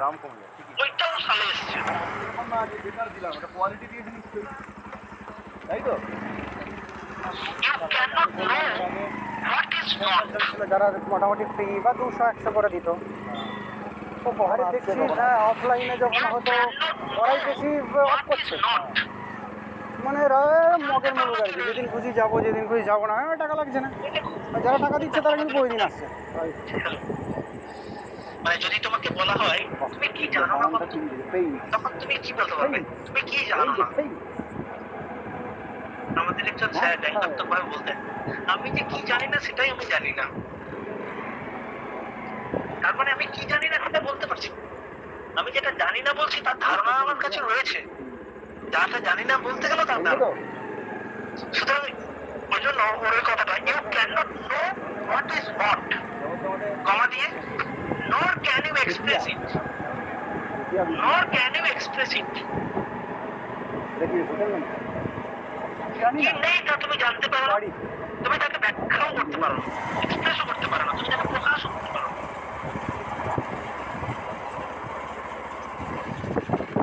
চিন্তা করতে পারবে? কারণ আধুনিক দার্শনিকদের মধ্যে একটা বড় সমস্যা পাবে, দেখবে তোমরা অ্যানালিটিক ফিলোসফি যদি পড়ে এসো, মাইনন বলে একজন টিচার পাবে, রাসেল দার্শনিকদের নাম পাবে, রাসেল বাইরা একটা সত্তাকে স্বীকার করছে যেগুলো অনস্তিত্বশীল বিষয়, সোনার পাহাড়, এই ধরনের বিষয়গুলোকে কিভাবে ব্যাখ্যা করবে? প্রশ্নের মধ্যে নেই, কিন্তু যদি তোমার সত্তা নেই, এই কথাগুলো কি ননসেন্সিক্যাল, মানে এই কথাগুলোর কোনো রেফারেন্স নেই, রাসেলদের মধ্যে না নেই রেফারেন্স, রাসেল যেগুলোকে ননসেন্সিক্যাল বলবো, কিন্তু মাইনব আবার স্বীকার করবেন না এটার আছে এক ধরনের, সেটা ধারণা হতো। ঠিক এই কথাটার প্রতিবিম্ব আমরা পাই কোথায়? পাই পারমানেন্টিসের মধ্যে, যে যেটা নেই তাকে ব্যাখ্যা করা যায় না, কিন্তু যা কিছুকে আমি চিন্তা করতে পারি, সোনার পাহাড় বা যা কিছু বলি, যাকে আমরা চিন্তা করতে পারি, ঠিক আছে, মানে চিন্তার মাধ্যমে যা কিছু আমরা চিন্তার মধ্যে দিয়ে পাই, সেগুলো সবই আমাদের আছে। What can be, ওর সাথে লেখো, you cannot know what is not, nor can you express it. Stop. What can be thought? What can be thought? ভালো করে মনে রাখো, what can be thought, যা চিন্তা করা যেতে পারে, thought of, যা চিন্তা করা যেতে পারে, and what can be there, যার চিন্তা করা যেতে পারে এবং যা হতে পারে, the same, একই। What can be thought of, what can be thought of, and what can be there, the same। এটা হচ্ছে পুরো কথা, এটা হচ্ছে পারমানেন্টিসের এই শব্দটার ঠিক।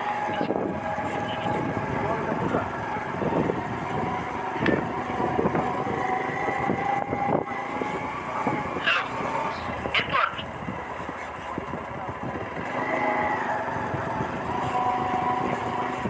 আজকে পড়তে পারি আরেকটা দর্শন।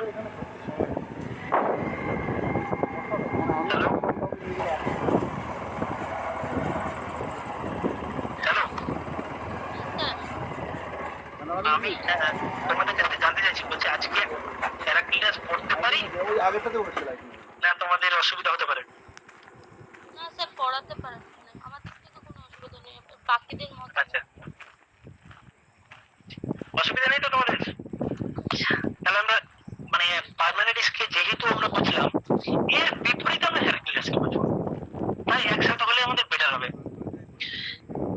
দেখো পার্মানেন্টিস, এটা আমাকে একটা উত্তর দিয়ে দাও তো, পার্মানেন্টিস একত্ববাদী না বহুত্ববাদী, সরি দ্বৈতবাদী?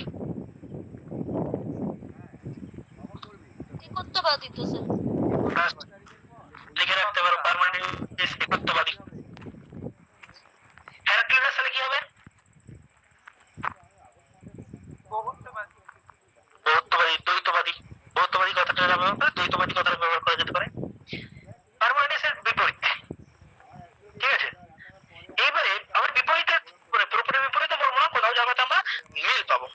যে মিল আর অমিল এই দুটো দিয়ে আমরা বোঝার চেষ্টা করবো। দেখো শুধু তফাৎটা কোথায়, সফাৎটা হচ্ছে আমি কোনটাকে নেব। আমরা আগের দিন একটা কথা বলেছিলাম, শুনেছিল কিনা জানি না, যে দর্শন মানে হচ্ছে ধারণার বিশ্লেষণ। আমার জগৎ বা যা কিছু ব্যাখ্যা করতে যাচ্ছ সেটা সম্পর্কে আমার যে ধারণাগুলো হচ্ছে, সেই ধারণাগুলো বিশ্লেষণ করছি, এটাই হয়ে যাচ্ছে দর্শন। যখন এটাকে বৈজ্ঞানিক মানে পরীক্ষণের দ্বারা বিশ্লেষণ বা পর্যবেক্ষণ ও পরীক্ষণের দ্বারা বিশ্লেষণ করব, তখন সেটা আমাদের দর্শন থেকে বেরিয়ে গিয়ে বৈজ্ঞানিক পর্যায়ে চলে যাবে। এইবারে এই ধারণার বিশ্লেষণ জগতের দুটো দিক রয়েছে দেখলাম, একটা পরিবর্তনশীল দিক, আরেকটা অপরিবর্তনশীল দিক। পরিবর্তনশীল দিক জগতের বৈচিত্র্যপূর্ণতা, অপরিবর্তনশীল দিক এটা অনিয়ামক, অপরিণামী, ঠিক আছে? এটা এক। পরিবর্তনশীল দিক বহু। আমাদের সেন্স আর থট, সেন্স জগতের পরিবর্তনশীলতাকে লক্ষ্য করতে পারে, যেটা পার্মানেন্টের কাছে অ্যাপিয়ারেন্স। আর থট কি করে জগতের ওই সত্তাটাকে লক্ষ্য করতে পারে, ঠিক আছে, যেটা অপরিবর্তনশীল। হেরাক্লিটাস তিনিও উপলব্ধি করছেন, হ্যাঁ দুটো দিক রয়েছে, পরিবর্তনশীল অপরিবর্তনশীল, ঠিক আছে, সত্তা এবং অসত্তা। আচ্ছা সত্তা আর অসত্তা কোনটাকে তিনি মূল নেবেন? সত্তাকে, সত্তা বলতে যেটা মূল, মানে যেটা পার্মানেন্টিস বলছেন। অসত্তা মানে যা নেই, যা নেই তার থেকে কিছু সৃষ্টি হতে পারে, আর এটা পার্মানেন্টিসের কথা না স্যার, এদের প্রশ্ন। যা নেই তার থেকে কিছু সৃষ্টি হতে পারে, তাহলে যা সৃষ্টি কি থেকে হবে? যা আছে। পার্মানেন্টিস এখানে ছিলেন, সৃষ্টি কি থেকে হবে? যা আছে, সুতরাং সত্তা। সত্তা আছে, তাহলে সত্তা থেকে সবকিছু সৃষ্টি হবে। আচ্ছা এখানে হেরাক্লিটাস প্রশ্নটাকে একটু বোঝো, জাস্ট তফাৎটা বোঝো। যা আছে, যদি আছে তাহলে তার থেকে সৃষ্টি কেন হবে? আছে মানে তো আছে, তাহলে আবার তার থেকে নতুন সৃষ্টি কেন? হ্যালো হ্যালো, কথাটা বুঝতে পারছো না? যে কোন একটা সেই কি করবে সৃষ্টি হবে, হ্যাঁ যা আছে তাহলে তো আছেই, তাহলে আবার নতুন কি সৃষ্টি? নতুন সৃষ্টি কোথায়? যেমনটা আমরা ভারতীয় দর্শনে পেয়েছি সৎ কার্যবাদ, অসৎ কার্যবাদ। কারণটা, কার্যটা কারণের মধ্যে সৎ না অসৎ, দুটো বিপরীত কথা। এবারে এদের মধ্যে সেরকম, তাহলে যা আছে, যা নেই তা থেকে যেমন সৃষ্টি হতে পারে না, যা আছে তার থেকে আবার কি করে সৃষ্টি হবে? তাহলে জগতের মূলে আমি কোনটাকে ধরবো, সত্তাকে না অসত্তাকে? সত্তা অসত্তা কোনোটাকেই ধরবো না, ধরবো কোথায়? সেই পরিবর্তনটাকে। পরিবর্তনটা জগতের যে পরিবর্তনশীলতাটা, ওই আজের মধ্যে যে পরিবর্তনশীলতাটা, মানে যেটাকে তিনি নাম দিচ্ছেন বিকামিং, সেই বিকামিংটা হবে মূল। দ্বন্দ্বটা কার? হেরাক্লিটাসের দর্শনে দ্বন্দ্বটা একটা হচ্ছে, দ্বন্দ্বটা কার? আমি তোমাদেরকে বোর্ড থাকলে দেখাতে পারতাম। একদম, মানে বিং আর নট বিং এর দ্বন্দ্ব, বিং আর নট বিং এর দ্বন্দ্ব, এই দুজনের দ্বন্দ্বের থেকে কে বেরোচ্ছে? বিকামিং। এই দুজনের দ্বন্দ্বের থেকে কে বেরোচ্ছে? বিকামিং। তুমি যদি তোমার খাতায় লিখতে পারো, একটা দিকে লেখো, বাঁ দিকে লেখো বিং, ডান দিকে লেখো not being. Being are not being এই দুটোর থেকে নিচের দিকে একটা দাগ দাও, যে দুটোর থেকে নিচের দিকে বেরিয়ে এক জায়গাতে মিশ্রিত করো, ভি আকারে দাগটা দাও দুটোর থেকে, দেখো একটা জায়গায় গিয়ে সেটাতে লেখো বিকামিং। নট বিং কে মূল বলতে পারবো না, কারণ অসত্তা থেকে সৃষ্টি হয় না, আর যা সৃষ্টি হয়ে গেছে তার থেকে সৃষ্টির কিছু নেই, তাহলে বিং কেও মূল বলবো না। তাহলে মূল কোনটা? বিকামিংটা। বিকামিংটা কি জিনিস এটা আমরা বুঝবো। এইরকম আমরা কথা, এরকম দ্বন্দ্ব কোথায় পেয়েছি?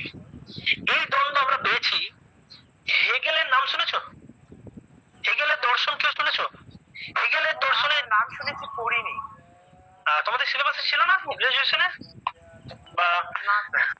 আচ্ছা আচ্ছা, যাই হোক, হেগেলের দর্শনে এরকম একটা দ্বান্দ্বিক ভাব আছে। দ্বান্দ্বিক দুটো দিক থেকে দুজনের দর্শনে, একটা হচ্ছে দ্বান্দ্বিক বস্তুবাদ, সেটা হচ্ছে ওই মার্কস, ফ্রেডারিক অ্যাঙ্গেলস এদের মতবাদে পেয়েছো। আর দ্বান্দ্বিক ভাববাদ, এই কথাগুলো কিন্তু জেনে রাখো। এই দ্বান্দ্বিক ভাববাদ এটা কাদের ক্ষেত্রে আছে? এটা হচ্ছে হেগেলের ক্ষেত্রে। তিনি বলবেন থিসিস, অ্যান্টিথিসিস আর সিনথেসিস। বাদ তার প্রতিবাদ, দুজনের সমন্বয়, এইভাবে জগতের ক্রিয়া চলেছে। ধরো আমরা কিছু মূল রেখে দিয়েছি, আমরা যেমন কথায় অনেক সময় বিতর্ক হয় না, কেউ একটা কথা তুললো, ভারতীয় দর্শন আমরা ভালো করে পড়েছি, যখনই মূল মানে একজন পক্ষ রাখলো, তার একজন প্রতিপক্ষ, প্রতিপক্ষ কি করে? ওর মতকে খণ্ডন করে, তারপরে সমত প্রতিষ্ঠা করে, দিয়ে আবার একটা নতুন মত পেল। এখানেও সেরকম, কেউ একজন বাদী মানে কথা রাখলো, প্রতিবাদী তার বিরুদ্ধ কথা বললো।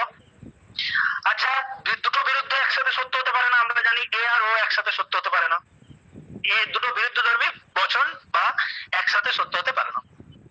তাহলে কি এই দুটোর থেকে সমন্বয় করে তৃতীয় পক্ষ একজন তৃতীয় একটা বিষয় সেই সমন্বিত সত্তাকে মেনে নিল, সমন্বিত একটা তৃতীয় ওদের দুজনের থেকে। আচ্ছা, এই কথাটা রইলো, তাহলে এই কথাটা রইলো। তাহলে যেমন আমি ধরো বললাম যে কেউ বললো আমার মতটা ঠিক ধর্ম বিষয়ে, কেউ বললো যে এই ধর্মের মতটা ঠিক, আবার কেউ দাবি করছে না এই ধর্মের মতটা ঠিক। আচ্ছা, তারপরে একজন গিয়ে, দুজন তো বিপরীত ধর্মী, দুজন একসাথে ঠিক হতে পারে না। তখন যদি রামকৃষ্ণের কথাটা নিয়ে বলছে যত মত তত পথ, আচ্ছা তোমার মতটাও ঠিক তোমার মতটাও ঠিক, দুজনের মতটাই একই জায়গাকে যাচ্ছে। এটাও দুটো মধ্যে সমন্বয় ঘটালো।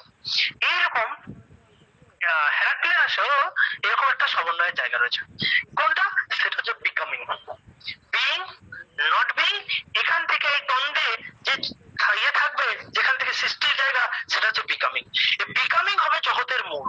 বিকামিংটা মানে পরিবর্তন, ঠিক আছে? বিকামিংটা হচ্ছে পরিবর্তন, একটা কিছু থেকে আরেকটা কিছুতে পরিবর্তিত হওয়া। এই যে বিকামিং, এইটা হচ্ছে সার্ত্রের দর্শনের মূল সত্য, ঠিক আছে? তাহলে সার্ত্রের সার্ত্রেই বলে ফেলছি, হেরাক্লিটাসের একটা কথা বিশেষ কি রয়েছে, যে দান্ডিকতাই হচ্ছে সব কিছুর জনক, দান্ডিকতাই হচ্ছে সব কিছুর জনক। হ্যালো হ্যালো স্যার, এই কথাগুলো একটু লেখো। দান্ডিকতা বা ডায়ালেকটিসিটি, এটা হচ্ছে সব কিছুর জনক। ইংলিশটা এটাকে আমি আরেকবার বলুন। দান্ডিকতা, দান্ডিকটা আমি বললাম যে ওই যে বিইং আর নট বিইং এর মধ্যে দ্বন্দ্ব হচ্ছে, ঠিক আছে? তার থেকে জন্ম হচ্ছে কার? বিকামিং। দান্তিকতাবাদ আর একটা দান্তিকতাবাদের ইংলিশ ডায়ালেকটিসিটি, হ্যাঁ, এটা বানানটা একটু বলুন। Dialect, D I A L E C T I C, D I A L E C T I C I T Y, বা ডায়ালেকটিক্যাল বলতে পারি, ডায়ালেকটিক্যাল মেথড, এটুকু রাখতে পারি। এটাকে আবার অন্যভাবে বলে সংঘাত, সংঘাতই সব কিছুর জনক। এই কথাগুলো কার কথা থেকে আসছে আমি বললাম, কার বক্তব্য এগুলো? হেরাক্লিটাসের। আমি এটা একটু বলে দেবো, বিইং আর নট বিইং আমি কিভাবে যাচ্ছি সেটা বলবো। এর মূল কথাগুলো লিখে নাও, যখন শুরু করছি তখন মূল কথাগুলো লিখে নাও। নেক্সট, জগতের যেটা মূল সত্তা, ঠিক আছে, হেরাক্লিটাসের মধ্যে সেটা কি রকম? মূল সত্তাটা হচ্ছে পরিবর্তনশীল। রিয়েলিটি ইজ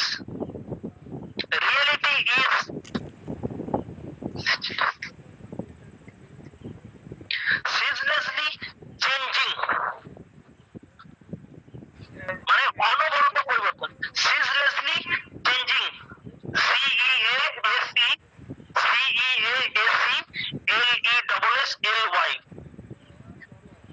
সত্তা হচ্ছে যেটা সৎ, সেটা হচ্ছে অবিরত বা অনবরত পরিবর্তনশীল, নিরবিচ্ছিন্ন ভাবে পরিবর্তনশীল, এই কথাগুলো ব্যবহার করতে পারি। তার সাথে changing, flux, FLUX, and becoming,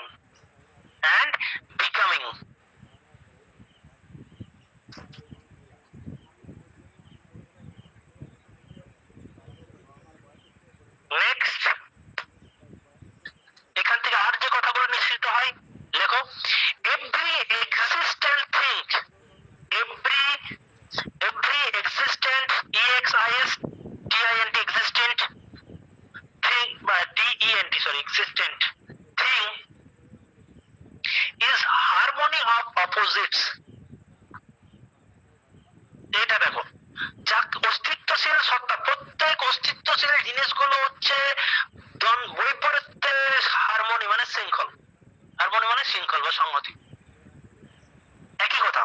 শুধু এখানে আমাদের সব থেকে বড় সমস্যা হবে কি জানো তো, মানে হয় যেটা, সেটা হচ্ছে নেট পরীক্ষা দিতে গিয়ে বেশিরভাগ জনেরই ওই, সে বাংলাতে জানে বাট যখন ওই ইংরেজিতে কথাটা দেওয়া থাকে বলে না, তার আর হয়ে ওঠে না, মানে প্রশ্নটা ঠিক সে হয় বোধগম্য হলো না বা শব্দটা আলাদা হয়ে গেছে বলে সে আর ঠিক বুঝতে পারলো না।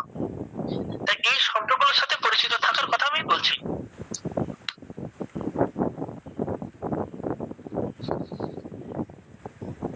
Every existent thing is harmony of opposites. Stop. Thus strife, S-T-R-I-F-E, strife মানে হচ্ছে দ্বন্দ্ব, strife of the S-T-R-I-F-E,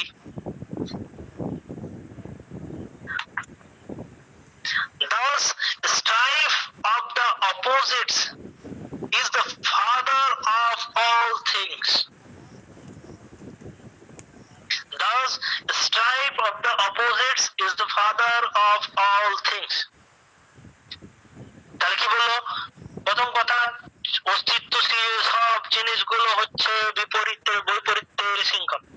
তাহলে দ্বন্দ্ব of the strife of the opposites is the father of all things.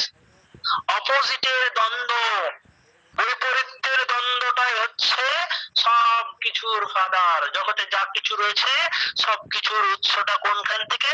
ওই বৈপরীত্যের দ্বন্দ্ব থেকে। বৈপরীত্যটা কি ছিল? বিং আর নট বিং, এদের দ্বন্দ্ব থেকে কি সৃষ্টি হলো? সেটা হচ্ছে বিকামিং। থিসিস অ্যান্টিথিসিস, এখান থেকে কি সৃষ্টি হলো? সিনথেসিস। বিং মানে থিসিস, নট বিং মানে অ্যান্টিথিসিস, আর বিকামিং মানে সিনথেসিস।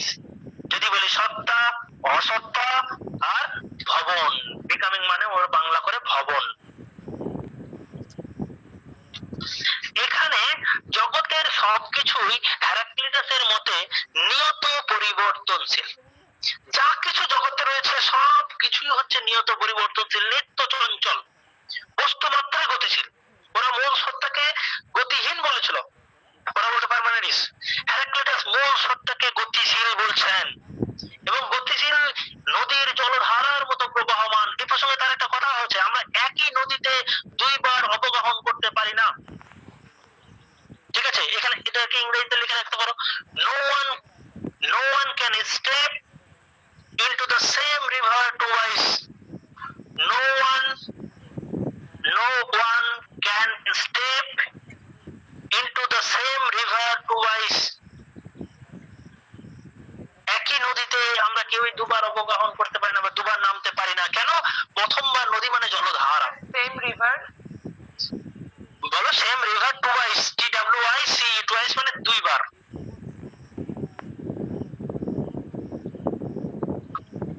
একই নদীতে আমরা কেউই দুবার নামতে পারি না। কেন নামতে পারছি না? কারণ প্রথমবার যখন নামছি যে জলধারাটা ছিল, দ্বিতীয়বার যেটাই নামছি সেই জলধারাটা নয়, দুটো সেম জিনিস নয়। পরিবর্তনশীল জগতের মূল। জগতে যা কিছু রয়েছে প্রতিটা জিনিসই পরিবর্তনশীল, কিন্তু আমরা এই পরিবর্তনশীলতাটা লক্ষ্য করতে পারি না। ওনারা বলেছিলেন যে পরিবর্তনশীলতাটা যেটা লক্ষ্য করছি জগতের মধ্যে সেটা আমাদের কাছে ভ্রান্তি। সেটা ভ্রান্তির জন্য আমরা পরিবর্তনশীলতা লক্ষ্য করছি, আসল সত্তাটাকে দেখতে পাচ্ছি না, পারমানেন্টিস বলেছিলেন। কিন্তু হেরাক্লিটাস বলতে চাইছেন না, আসল সত্তাটা পরিবর্তনশীল। পরিবর্তনশীলতাটাই জগতের মূল ধর্ম। জগতের সমস্ত কিছুই পরিবর্তনশীল, সব জিনিসই এগিয়ে চলছে, সব জিনিসেরই গতি আছে, অপরিবর্তনশীল বলে কিচ্ছু নেই। ঠিক আছে? হ্যালো?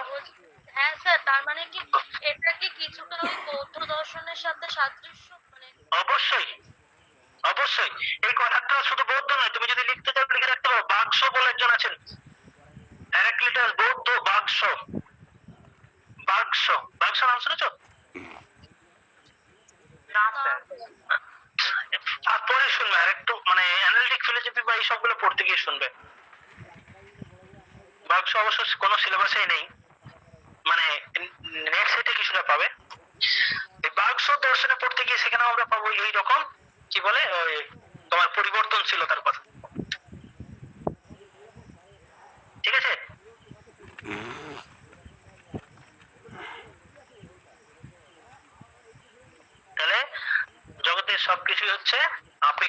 ভালো করে মাথায় রাখবে, সবকিছু রিলেটিভিটির সাথে যুক্ত। থাকা না থাকা মানেই হচ্ছে ঘটা বা ভবন, এটা হেরাক্লিটাসের মূল কথা।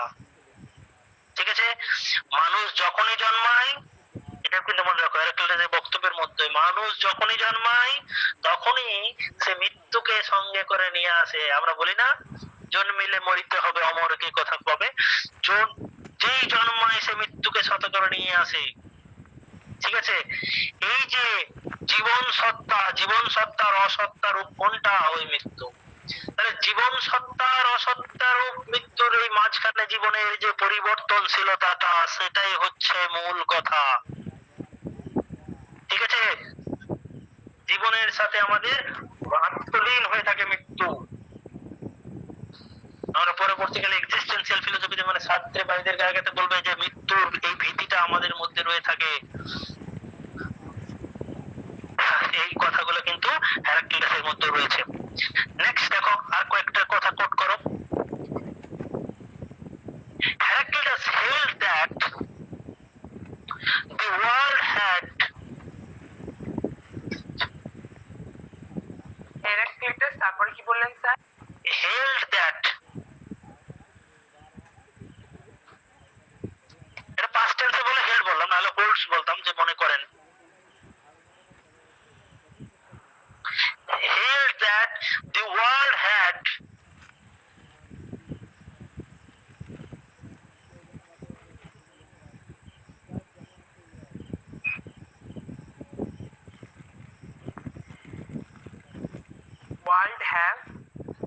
world had always existed,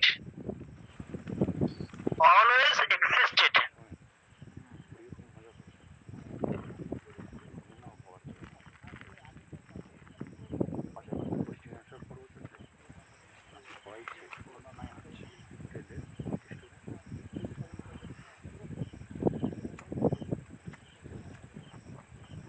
and thus rejected cosmogony, সৃষ্টিক্রম। এইভাবে তিনি সৃষ্টিক্রম, thus rejected cosmogony,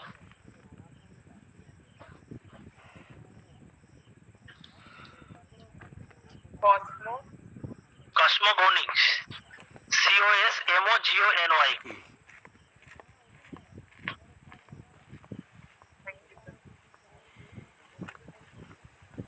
হ্যালো, শুনতে পেলে? নেক্সট কথাটা একটু লেখো। The world and its constituents